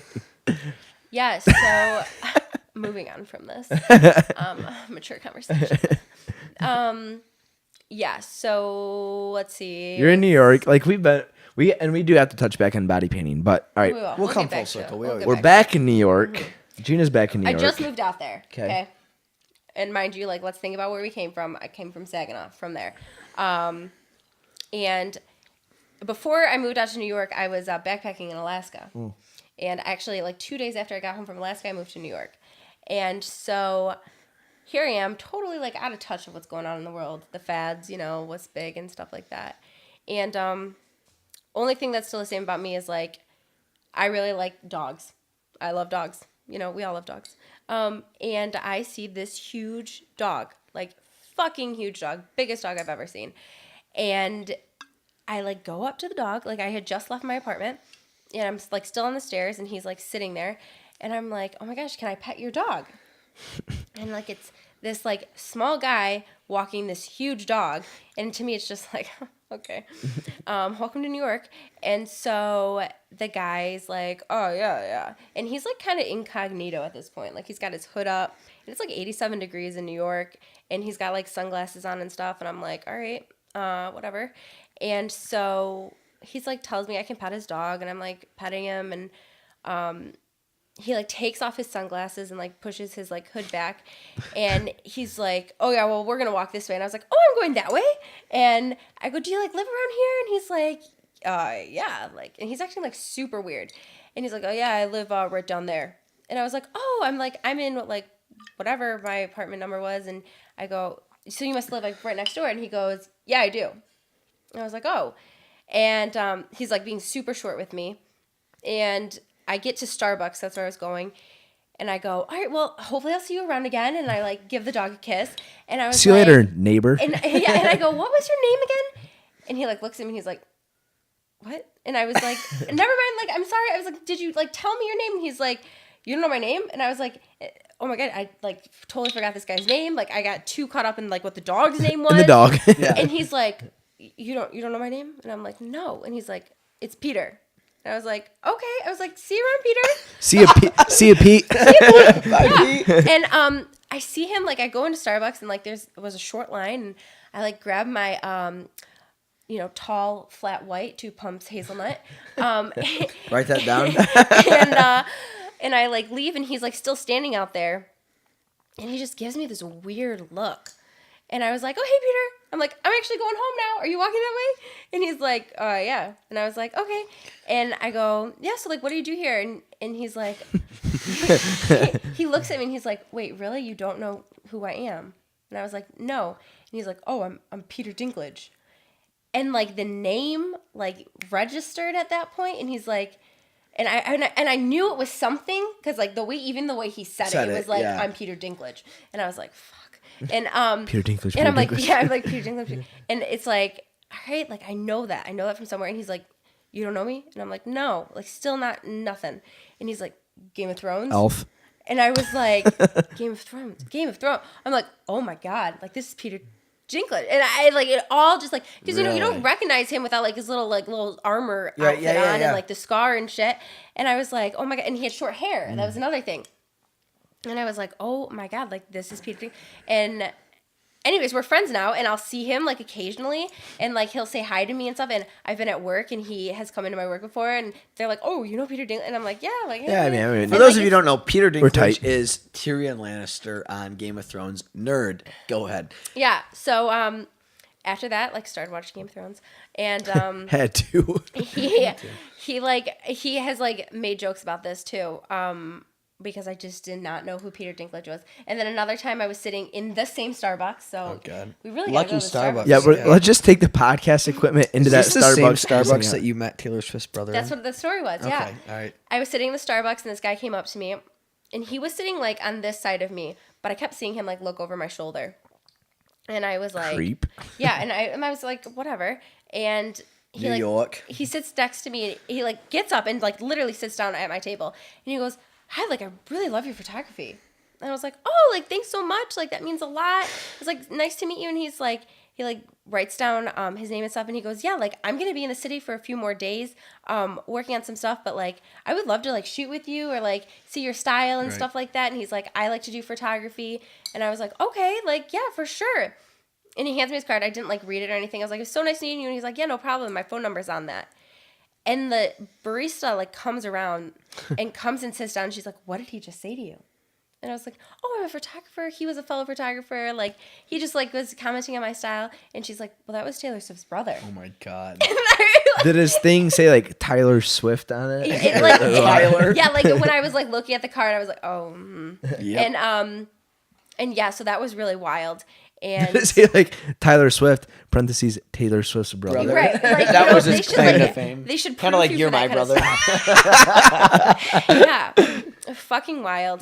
So did you, like... So are you and Peter, like, do you recognize each other? Yeah, Like, yeah. would you say you're acquaintances? I mean, I'm not gonna call him my friend or anything. Would you say he's your mentor? If I see him, he's actually my He would inspiration. recognize you. Pete, Yeah. tings. Yeah, He's a friendly when guy, when cool I guy? like if I were like walking down the street and he's walking past me, like we'd say, He's a nice guy. give him a nod. That's cool. Yeah, he's Did you really go? nice. Did you do a photo shoot with Taylor Swift? Tyler Did not- Swift? I did not. We're gonna call him Tyler Swift. Yeah, we can. I never reached out to him. I have his phone number saved. We could call him right now. We should could. call him. Hey, we're live on a podcast. talking Hey, about you. Tyler. I really hope it's Taylor and Tyler. Is it Tyler? Do you know his name? Do you remember? That would be I think it hilarious. starts with J. James. Really? I don't know. Jerome. Abby, Taylor. look that up. Jerome Swift. Fact check. Fact check Taylor Swift's brother's name. In the meantime, She's our young Jamie. she is a young AKA Jamie. Joe Rogan reference. You're our young. So we will come full circle to the body painting. Don't you worry. But Austin. All right. Austin does that Swift. work? Is that good enough, or do we need to look for other brothers? I have him saved as Taylor Swift's brother. Okay, yeah, that works. Austin Samuel Swift. Oh my god. Yes. Ass. You had to know this is gonna get brought up. The viral video. How many people go their whole lives not having a viral video? I mean, we try literally every day to get a viral We can't video, get there. and we just 100 No- views is God, about we're where we. nowhere 100 near views I is did not where know we this cap was out gonna be at. I watched the video again before we came down here, and I laughed so hard. Yeah. That Do you want to happened. talk about that? Are you- Because that's a big deal. You're mocking Electric Forest, right? No. It's like a It's good more- comedian. it's just She's like a- exploiting its comedic tendencies. Yeah. I mean, Dive into it. here's the thing. You guys are the exact same way as me. Like, sometimes you just start saying dumb shit, and like, we laugh at ourselves. 'Cause it's like, funny. I'm like my biggest fan. Like, I think Right. I'm fucking hilarious. Yeah. Like, I could other be people alone can in laugh the at room me, and I don't like, mind. yeah. Like, I will seriously be driving in my car, and I'm like, dude, you are funny. And like, my second half is like, oh I yeah, feel you you, are sister. really funny. I feel you. Yeah. And so I was home alone and sitting in my living room, and I saw some kid post something. It was when everyone was going to Electric Right at the- Forest. yeah. You know, it's like And your post- whole post- timeline's blown up Right. with hell yeah, brother. You know, right? Going into the forest, like good luck, guys, Forest fam. Maybe I Vibe won't come tribe. back. Right. Yeah. And so, yeah, and I just like started going into a rant, and it's funnier because of the Snapchat filters. Oh my god, it is so. That was the. So cherry on you top. posted on Snapchat. I posted it on Snapchat, and then people started commenting. They're like, "Wow, this is really funny." So saved your story, posted on Facebook. Yeah, and so like, well, here's the thing. At that time, my Snapchats get around like maybe like 10,000 people. Oh, view here my we go. stories. Humble brag. Tune in. Like at that time, it was only like a couple thousand like that were viewing it, and all these people like started adding me on Snapchat, and I was like, what the heck? And then I noticed on Twitter, people were like saying like, oh, you guys should add this and go check out our story, and I was like, I'm just gonna fucking post it on Facebook. And so I really didn't think it was that funny, and I was kind of embarrassed to post it at first. And For all that you were wondering, 151,000 views. 151,000. and that was just on my page. It was shared to other like viral feeds or you- threads or something. Yeah. So you posted on Facebook. What? Your friend just started sharing it, and then 151,000. Put that in perspective. How many freaking people that is? Yeah, people still like comment on it today. It is And so I'm like, funny. It is genuinely Did you think your hilarious. Facebook was broken because you had like a shit Well, ton that's of the friend thing. requests? So they like stopped allowing me to do friend requests because I had too many of them. And then they stopped like my Classic messaging. Gina, friend and everybody. Yeah. That's funny. And I was another like- humble brag. And I was just like sitting there and I'm like, ooh. And that kind of got like, that was like a lot. It actually gets to the point where it's like, it's actually annoying at that point because it's like, I just want to check my Facebook, guys. Yeah. You didn't get any weird It's sort DMs off of that, did you? No, I get so many weirdos. They're all from like, never mind. Not even gonna. No, we're not gonna go there. The world, Earth, planet Earth. But there global. were some weird They're global. DMs. Yeah, there were a lot of DMs. A lot of people were commenting like, "Oh, you know, like this filter looks good on her," and I'm like, "No one looks good in this filter, sir." And so yeah, that was really funny. That was really Bravo, funny. because that was really funny. Yeah. And that is so cool that so many people watched that. Yeah, How it all cool is started that? with my friend Dakota. He was like, "Hey, you should make this like so I can share it," and I was Facebook. like, "Yeah." So I took it off, and like he shared it, and then all of a sudden it was like within 48 hours. So it just goes back to, I don't know, the question you asked us earlier. Like, all right, why do the videos that you guys put the least amount of effort into And that's do exactly the best? it. And that was my main thing is I was like, here I've put so much time in like my photography and stuff, Right. and this viral video And you were is gonna just get like a million. Like you what? were just bullshitting bored on Snapchat. 'cause You're there's like, no- all right, there's no I'm home formula. alone. Yeah. Oh, I saw Electric Forest post. Right. This is what I think. It was funny. Throw a funny filter It was on very it. funny. But it was time sensitive, you know. Right. Like For sure. stuff lined there up. were factors that went Right. into it. Right. But you didn't like, all right, I'm going to do this, and this is like 100,000 people are going to think this is Right. funny. But and then it's also like, you know, the audience that you are, you know, portraying it to. My Facebook audience is not the most mature group of people, you know? Yeah. Like Did a lot of the Electric Forest crowd think it was funny? Because I Oh, feel like yeah. they would. No, they did. I feel like they think would think appreciate That that. was the thing. It's like festival pages started Yeah. posting it. Yeah. And they thought it was really funny. See, that's why I thought it was harmless, because Mm-hmm. that is a sort of crowd I feel like would embrace that and be like, yeah, this is us, and that's hilarious. But the thing is I've done my body painting at music festivals and like, you know, Oh, they Electric probably Forest love type it. of things. Yeah, and Oh my like God. they loved it, and I love it there. Like Yeah. I'll go the whole weekend and not wear shoes. Right, yeah. Like I love it, and those people are like great people. I mean, they're out there, of course, Mm. but aren't we all? So Yeah. So let's go back into the body painting. Explain to people what it is, and then what you did for that girl yeah. through the body painting, and what you've done for the girls, the My Body My Canvas, and like the I think the, you spread the a very, self-love. a very positive message. Talk which- about like the which self love is- and like Yeah. very strong. Yeah. So Your Body Your Canvas is a body positivity campaign I started my sophomore year of college. And like I said a little bit earlier, I had a really close friend. She was in an emotionally abusive relationship, whatever. And when she was looking in the mirror, she wasn't like, in my opinion, she was not looking at herself the same way as I had like known her to look at herself in the past. She was putting less effort into herself, which is not a bad thing. I'm not saying like you have to wear makeup or anything, but she just like kind of was like, I saw her giving up. Right. And it was like a direct factor of like the argument she was getting into with her boyfriend. Like he would say like, this was ugly, she'd dye her hair the next day kind of thing. wow. And It's too bad. and like I noticed that a lot of women around me, like, you know, a guy says one thing to you and like you change yourself for them. And that's like a huge problem because I hate that like women are like getting their like independence and their individuality and stuff taken away from them just because like of what a guy's gonna think is sexy. And when you're in college, okay, that guy thinks like a million other girls are sexy too. Odds are, yeah. Right. And like you're not the only one. And why are you like risking your truths just because this temporary fling with someone? And so we were consuming Skroove juice one night, and Well done. I sat her down. We were painting canvases at first, and I sat her down and I was like, honestly, like I should just paint you. And she was like, what? And I was like, yeah, like let me paint you. And she's like, for sure. And so I took acrylic paint and painted her and took photos and blacked out. Like totally like No. went to bed and like totally forgot about it. And the next morning she went to bed, paint everywhere. she Cheeks like, ruined. She took a shower, it came off, I think. Like, I don't know. And so I went to bed after that. And the next day I was like, oh, I totally forgot that. Because, like, I went upstairs the next day in the house and, like, there was paint, like, everywhere on the ground. And I was like, fuck. And it was in, like, Campus Village. Yeah. And I was like, well, there's my security deposit. And so the next day I, like, put my SD card in my computer and I was looking at the photos and I was like, I think this could be something. And I edited it and I sent it to her. And she texted me back and she's like, I've, like, never felt more beautiful. And, like, that was, like, a really, from, like, it was, like, one drastic to another. And she got a lot of self-confidence from that. And I posted them up on Twitter that next day.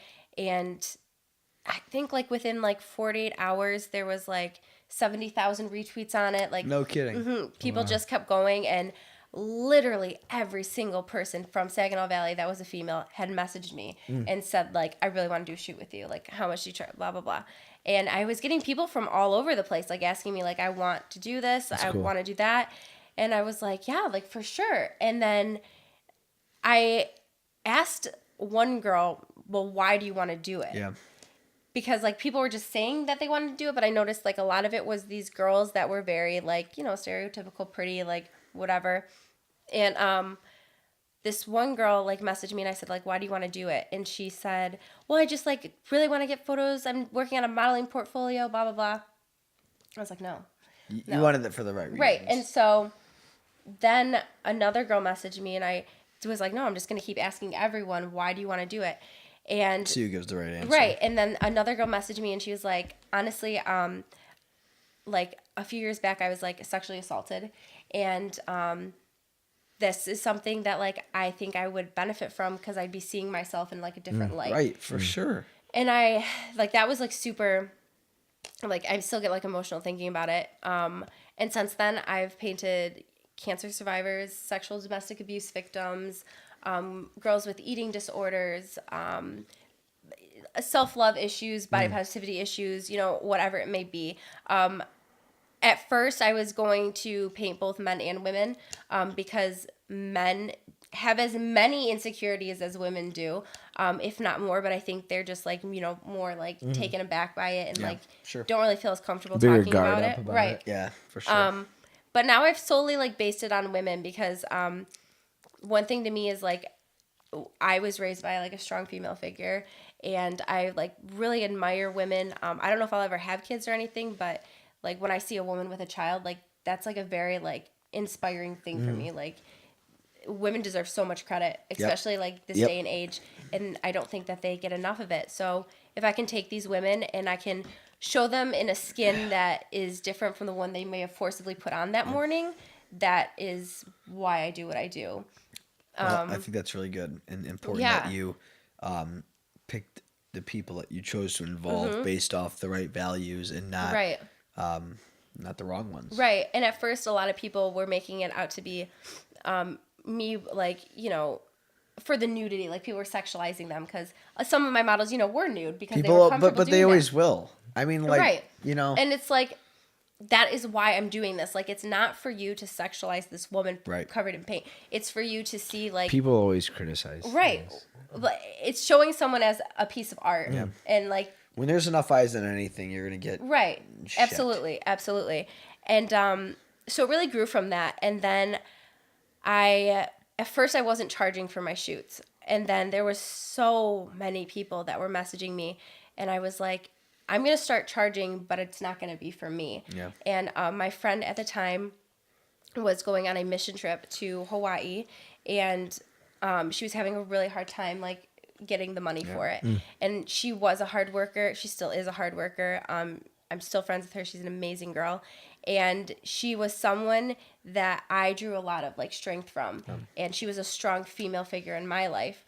But it was crazy because she was still my age. And I, like, sat down one day and I was like, well, you know what? Like, the point of these shoots are to, like, bring empowerment to women. And, like, why not, like, help them, like, reach their goals as well? Yep. So I started taking all of my proceeds that went to my next... I think there was like 150 shoots after that. All of my proceeds, all the money I made from it went directly back to my friend. She was able to pay for her trip. That's awesome. And it's like Jinx. something that's just like, I'm really proud How of. selfless though, because you could have easily, if the demand was there, you could have been like, "Yep, $100 a shoot." 150 shoots later, you're Right. sitting really pretty on your own, and I think that's just such an intangible thing that is one reason why we just resonate so well, is because that is so selfless.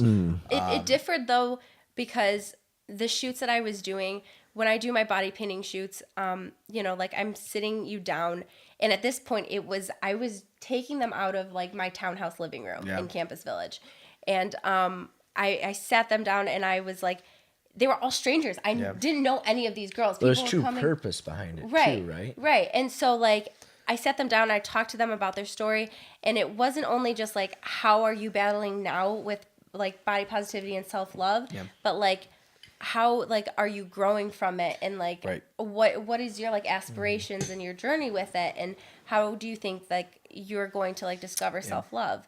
And that's not just like a woman-based question, that's like everyone, if they can find self-love. Like when I started loving myself more and accepting like what I saw in the mirror and stuff, like that was a pivotal point in my life.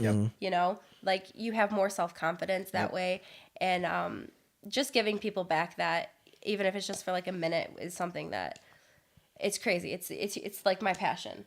It's priceless too. Yeah, no, it is. And That brings so much value to people's lives. Like, you have no idea how strongly that'll affect people. It's so cool. Yeah, and It's very cool. And then you could help out those individuals, Right. and at the same time you could help out your friend, Right. take a trip that's gonna go help more people, Right, and that somewhere was else. the whole thing. And it's a cool Yeah. So full butterfly. circle. It's a Right. cool butterfly Right. effect that stems from Yep. people's A very selfless act. yeah, but it stems from kind of like a unhappy or darker place in Right. people's lives Right. that stems all of this goodness, Right. which is super cool, Right. and inspiring. Yeah, I love that. And it was like a pay it forward thing, and I'm still like working on like growing it. I hope to like publish a book one day with it. That would be very. You That'd talk be about cool. pay it forward.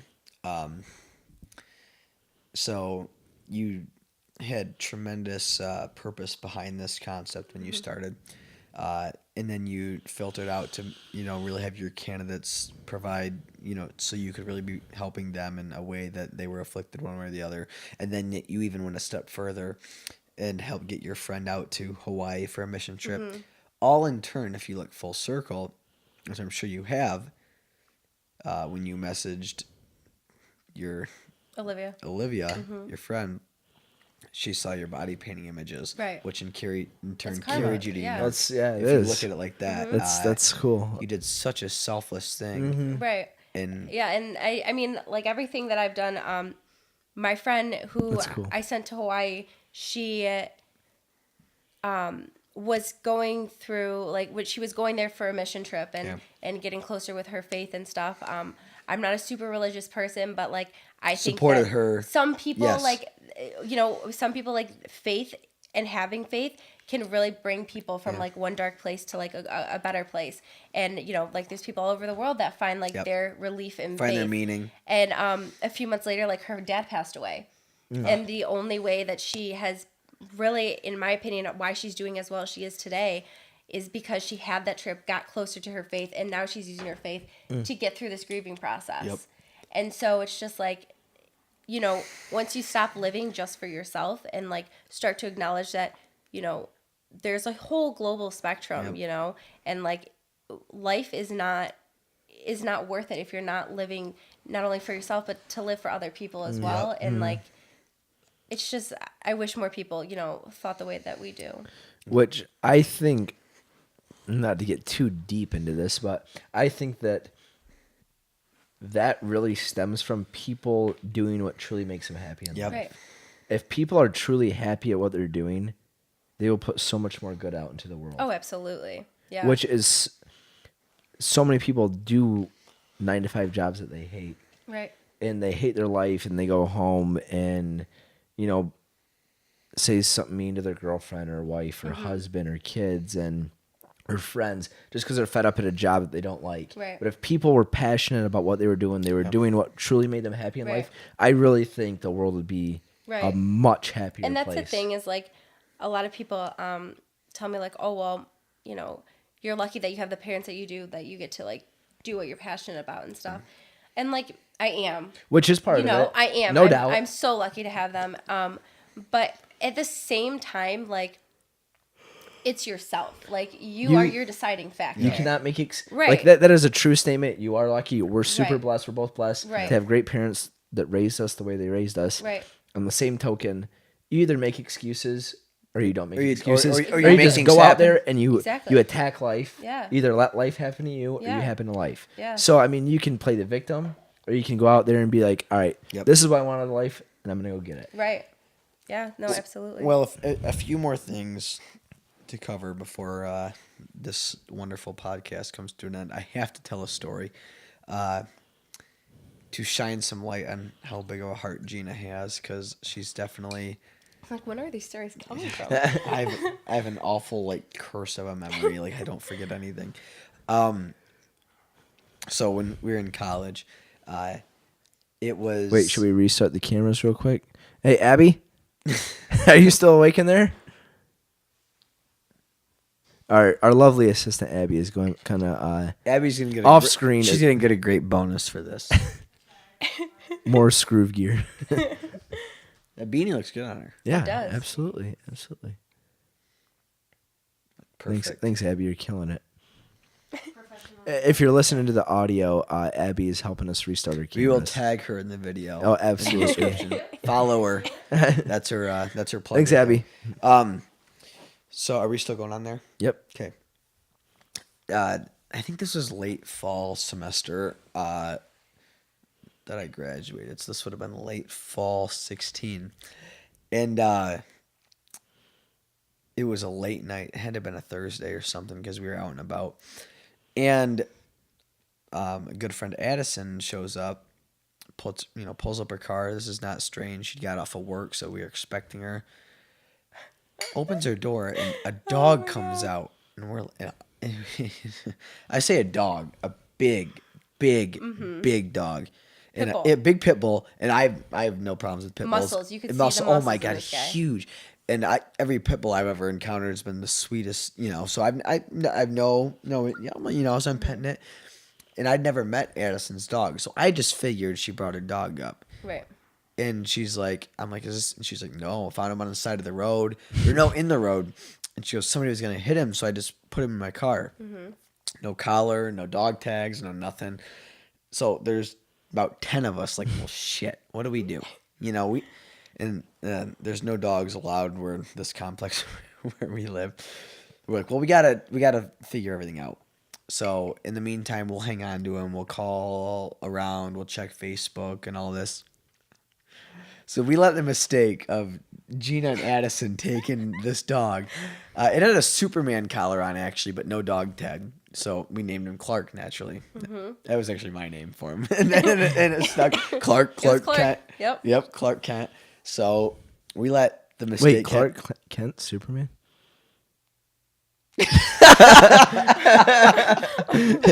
So we let Gina and Addison go to Walmart, and I have never seen a dog spoiled so much. Gina felt so bad for this dog.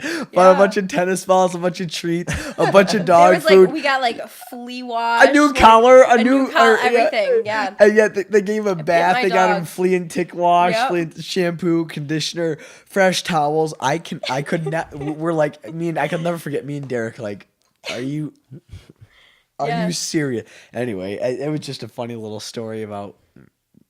There's no way you could let him. You could let him go without all those things. I mean, like that's the thing is like I don't. I mean, it's bad. It's good and it's bad because like I do have a go big or go home mentality, and I bring that to literally everything that I do in my life. And yeah, like I see how my dog's treated. Yeah. Like it's still an animal, and Right. he was so sweet. Oh my god. I mean, he had a huge bark, and like one time, like I was walking him at night, and like a skateboarder went by me, and I thought he was gonna like tear this guy apart. But he was a super sweet guy. He was very sweet. And we gave him a lot of love in that little time he was with us. I know, and then we actually found where he got away from. Yeah. So that. Really? Yeah. Yeah. How? He got I think we had called that not the the Humane Society or something. They contacted somebody them. we'd called a lot, or Addison had called a lot of places. Yeah, Addison was on the phone like 24/7 with a bunch of people, and somebody called back. It's like, oh, big great pit bull, blah blah blah.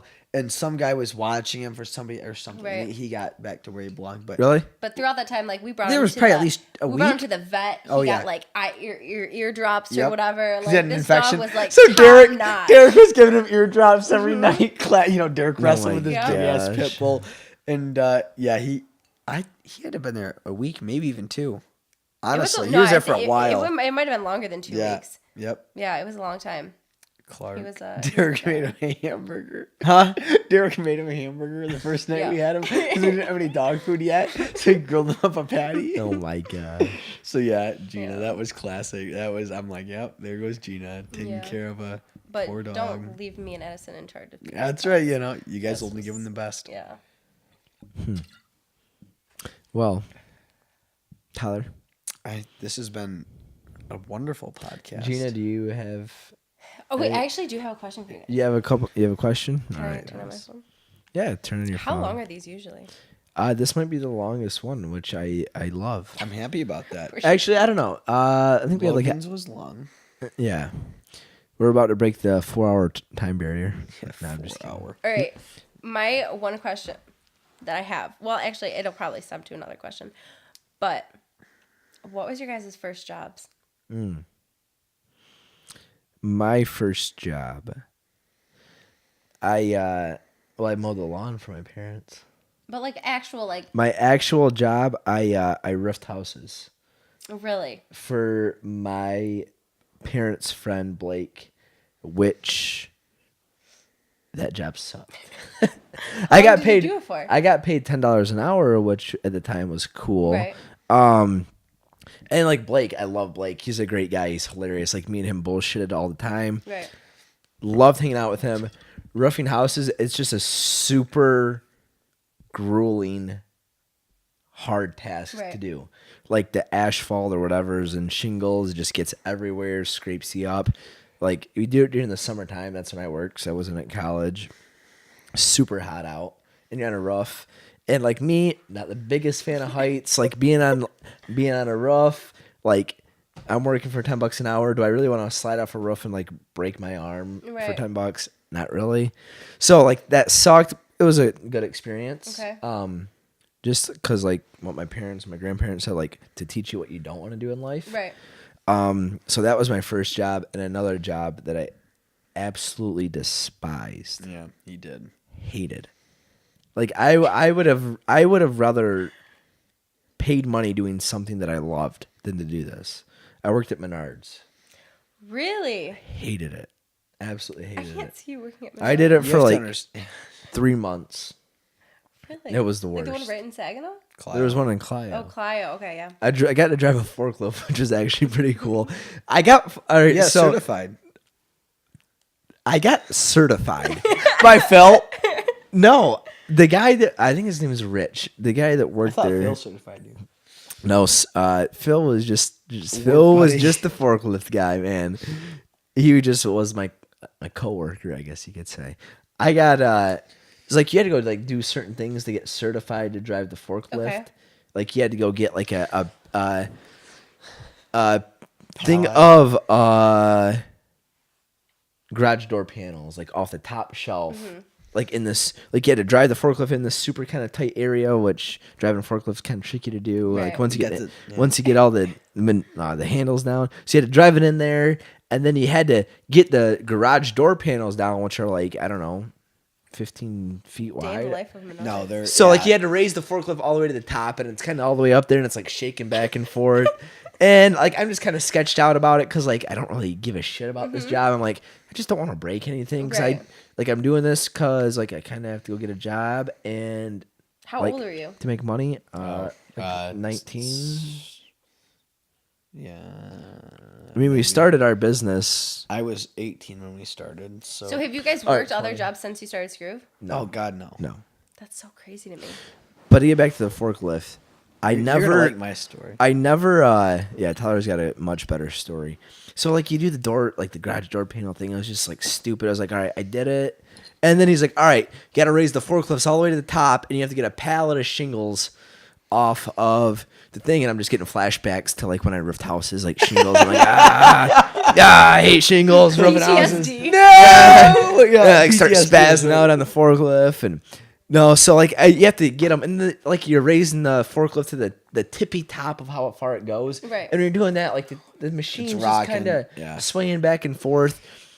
And then you have to like drive the thing forward, the forklift forward. I can see this happening. At this like so there's like It's a three. shit show. Yeah. Oh my. There's like this three. guy. If I remember correctly, there's three like Years. levers Right. to a forklift. Yes. There's the forks go like this, tilt up and down. The forks will go left and right, and then the forks will Pivot, go completely up and completely down. Mm-hmm. So you have to get it up there, and then you have to. All right, where's the pallet for Kinda the shimmy shingles? it in. And then you have to get it like at the right angle so it gets under there. And then once you get under the shingles, you have to go like this. You have to like lift it up so the shingles, when you bring them off, They don't don't fall. fall and Yeah. like Right. kill someone. Right. Like okay, like you're gonna give me that No responsibility. Pressure. No pressure. So I do it, and then I put them back up there, and like I'm pretty sure everyone else that drives the forklift got like a certificate You or never something, did. or like a You laminated didn't even card. get like a Girl Scout badge? No, this guy was like, "All right, cool, you did it. You're certified to drive a forklift." And I'm like, "Do I like get something? didn't pass Do your I board? get something? Do I get a pay raise, like an extra nickel an hour or Nope. something?" You get a paid decrease. Yeah. So Menards, I absolutely hated. As bad as roofing Even houses. though they're our sponsor right now. Brought to you by Save Renault. big money. Yep, I hate that jingle. I heard it 100 times big every. money. You save big money when you shop Menards. Yeah, I despise that. As much as I did not like roofing houses because it's just grueling, I hated Menards more. I gotta tell a quick segue off of the roofing houses, the roofing houses story. There was this one time. This might be one of. This is a good story. This is a good story from roofing houses. So we're roofing this one house in Mount Morris, and my it was kind of a God. gloomy day, and it was like kind of sprinkling awful. earlier. And then the sun came out, and like I'm up there, de-roofing it because you have to take all the old shingles off before you Right. put the new shingles on. Right. I'm up there doing it. And we always listen to music while we're roofing houses. And the Beatles, "Here Comes the Sun" song comes on. And like, oh yeah, I love this song. Oh yeah, I love this Jamming. song. Kind of start singing Right. and working my shovel, whatever the thing's called, like ripping off the house. And there's this one gentleman up on the roof with us that's working with us and part of our crew, if you will, was The like, gang. he's like, oh man, I hate this song.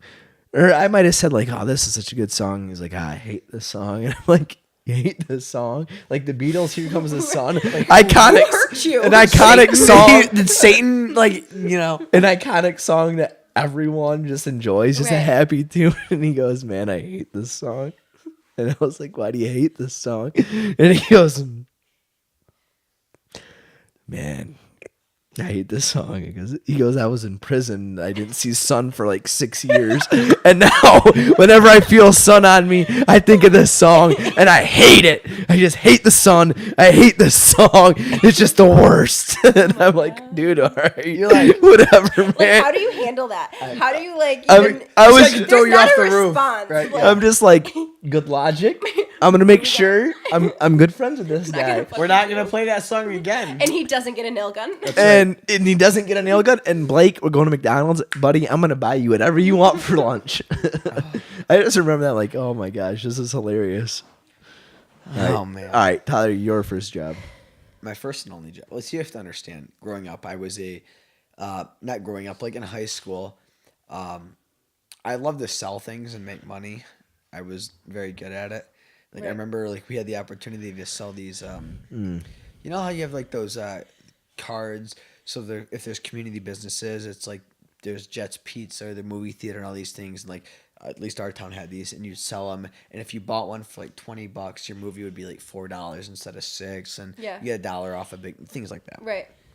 And I remember I sold so many of them. Is there laughing too loud? No, that's Oh no, okay. if I sold so many of them my freshman year in my marketing class, I got like $500 cash from the teacher because he said that we'd get, I think, $5 per card over $200 that we sold. And I Right. sold, I saw dollar signs. Right. So I was always a very, Entrepreneur. yeah, and I love to sell Salesman, things. I if you love, will. I just enjoyed the process of delivering value to people Right. and me getting rewarded. Right. Like I enjoyed the reward part, but just as much I enjoyed helping people understand what I was getting for them. Love You'd be a sales. great stripper. Yeah, you're probably right. So my dad saw that in me and gave me a book that resonated really well called How to Win Friends and Influence People by Dale Carnegie. A lot Great of very book. successful Read it. successful people read this book. It's a phenomenal read. And our marketing class had a guest speaker and a guy from Men's Warehouse, Okay. Curtis, very clever guy. I still have his number. I still respect him a lot for what he saw in me. Talked to me afterwards. He goes, you speak really well. You ask good questions. Right. He's like, Not like the teacher that said you asked too many questions. exactly. Right. Yeah. So he goes, have you ever considered working at Men's Warehouse? No, I don't. No. I goes, no. I respect Like you, we but didn't no. work in high school. Right. no. Right. You're in high school right Yeah, now. yeah, we're in high school. Our parents, always were supportive of us. Enjoy high school while Right. you're in high school. That's Yep. what my parents were Yep. too. They always helped us so we could have fun Right. and still enjoy what we were doing. I don't want a job. Right. He goes, guy, you can sell. He's like, you could make a lot of money. So I'm like, but the money. Are you a wasn't- senior? No, junior. Junior. Like the money isn't the reason. I enjoy Right. selling things. Right. But the $500 Coach Thompson offered up Yeah, was he- nice. But that'll take. And he goes, I think that you'd really enjoy it. And he goes, you get 60. I believe at the time, I could be wrong, was 60% off suits. Oh man. And I goes, This is the start. this is the start. This is the start. I wanted a couple suits, and I wasn't gonna ask. I didn't want to ask my parents to pay full price for a suit, even though they bought me a suit, a Right. very nice suit. Right. I didn't want I didn't want to keep asking for. I Right. just don't. I'm not that type of Yeah, person. because I know a bunch of like 17-year-olds who want suits. Yeah, right. Yeah, right. For like, but Completely normal. completely normal. Because for DECA, I went to nationals. Right. I was very good at DECA. Right. So I Oh, wanted- here we go. so I wanted to look nice for that, and I knew I wanted to go into business at this point. So I'm like, that's a good investment, and I didn't want to ask my parents for that, even though they'd bought me a very nice suit. And Little did tell her, no, we can do business meetings in flip flops. yeah, and they were willing to support me. So I'm like 60%. So I did some quick math in my head. I asked them what the commission was, and I realized what I had to sell to buy what I wanted. So I go, sure, I'll take. This is awful. This is truly awful. I go, sure, I'll take the job. I took the job. They hired me. I worked as little time as I had Oh my to. God. Made the commission. I had the suit picked out. I still have the sport coat to this day. It is the nicest sport coat. It is a Ralph Lauren sport coat. It was, I think it was like $400, and I got it for something dirt Yeah. cheap. And I bought 2 suits, got my commissions, and I'm like, guys. But he always told me. I will say this. Curtis always told me. Like if you really like, you can walk away anytime. He goes, Right. dude, you're in high school. Like Right. if you're done, you're done. Right. And I told him like, guy, like I got what I wanted out of this job, and I hate it. I really didn't like sitting in a retail space waiting for somebody to walk in.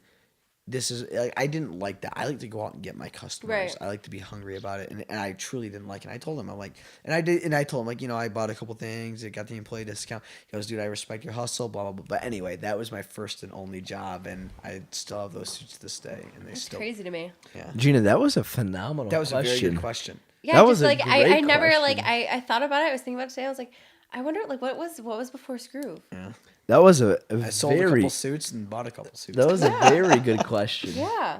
Insightful. What was your first job? My first job was I was always doing like freelance photography and stuff on the side. But like my first like job where I was like getting a paycheck was for my dad.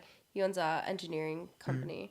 And Abby, me, and then a kid named Grant from our high school, and then a few other people. My dad got this like big job from GM, and literally all you had to do was take a piece of metal, put it on like this like little robot arm thing. It checked all this like the dots. It took like 2 minutes to check all of them. You press OK on the computer. If it like came out as red, then it was a bad part. If it came out as green, it was a good part. Good. And then you do it again. And like you work like 8-hour shifts of just like doing that over and over again. And like you would think like we could handle that, but like we were seriously like you were supposed to get like 60 plus like parts in an hour, and we would get like 20. Oh my god. And I'm like, oh my what the fuck were we God. doing? Yeah. Like, really though. And in retrospect, the shit we were doing was like catching shit on fire and like Oh just my like God. creating havoc. You caught something on fire? Yeah, we took like they had like this alcohol to like wipe off all the parts to it, and our friend David Malaga goes, yeah, you know, if you like spray this, and he's just a redneck dumbass, and like if he heard that, he would be Shout out. complimented. And he goes, yeah, if you take this and you put it on the table and you light it on fire, it just like goes up for a second. And we're like, bet.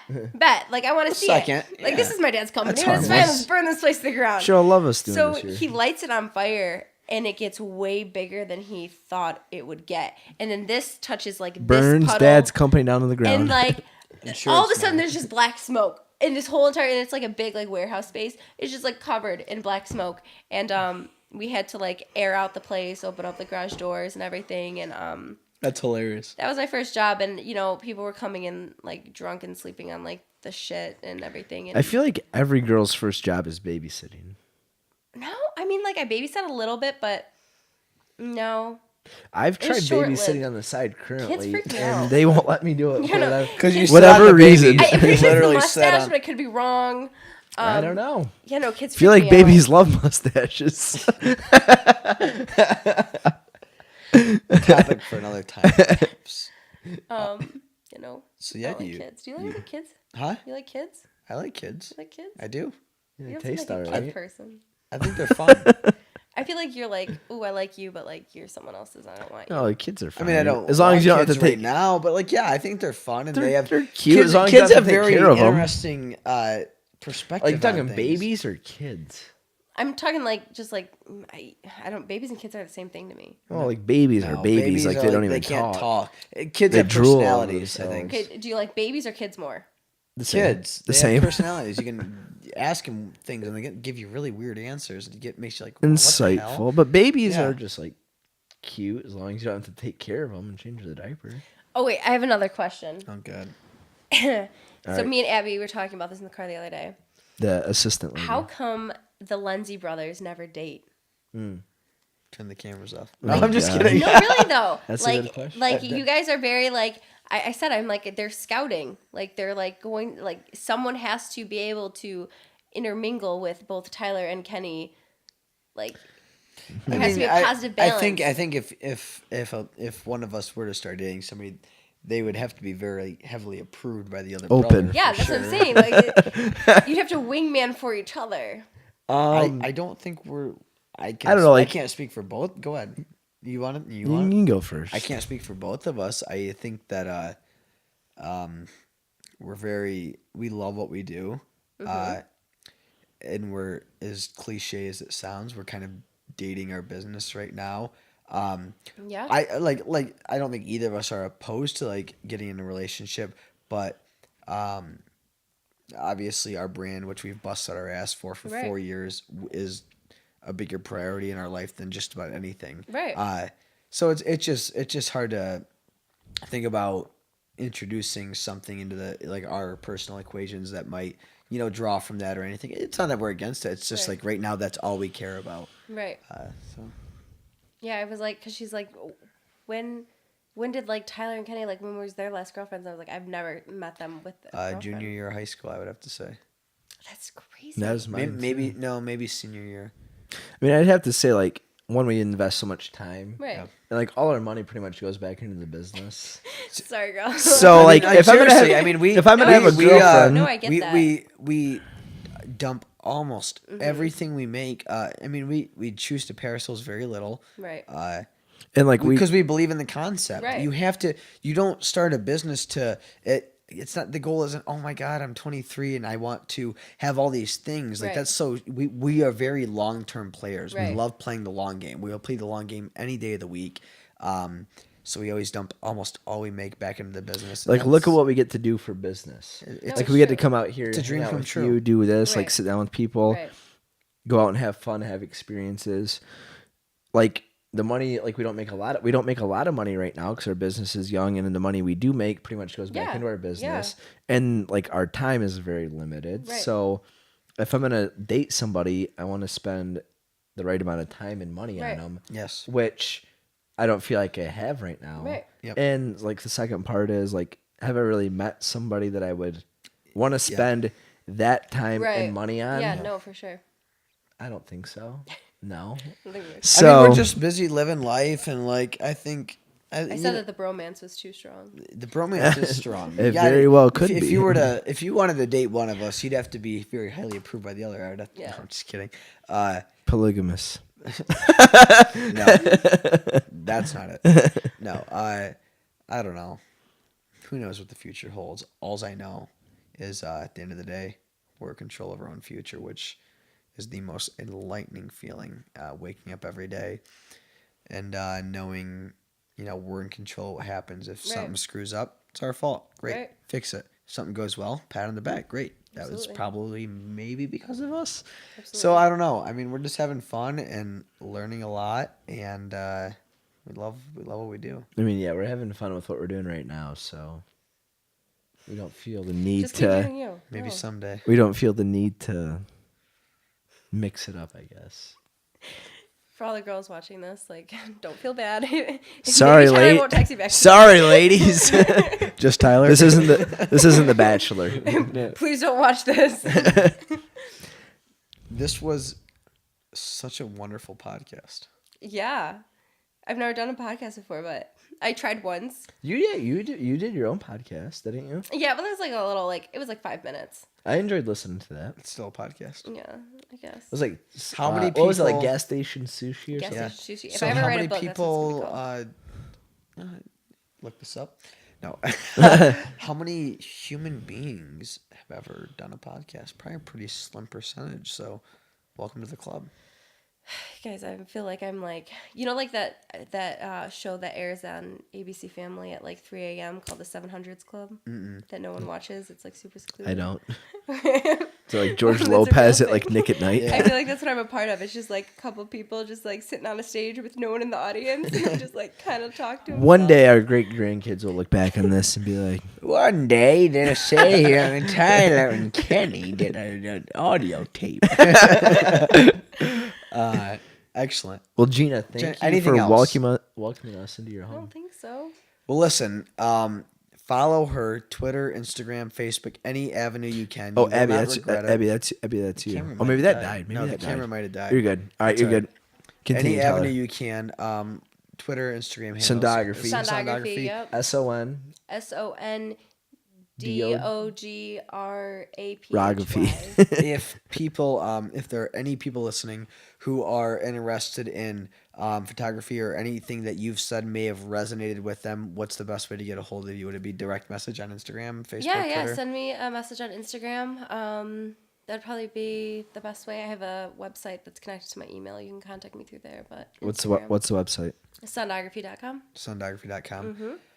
So yeah, reach out to Gina. She's an excellent source. She is so good at what she does, and She's taught us a lot. she's taught us a lot. You guys have so taught me a lot. I'm sure she'll be on this show in the near future, and you can expect to They're see gonna a- come to New York and do a Yes, show. we Yes, are we gonna are. come to New York, visit Gina, and Maybe do meet a Peter show Dinklage. in the Big Apple. That's right. Well, eating a Big Apple. Which is actually a pumpkin.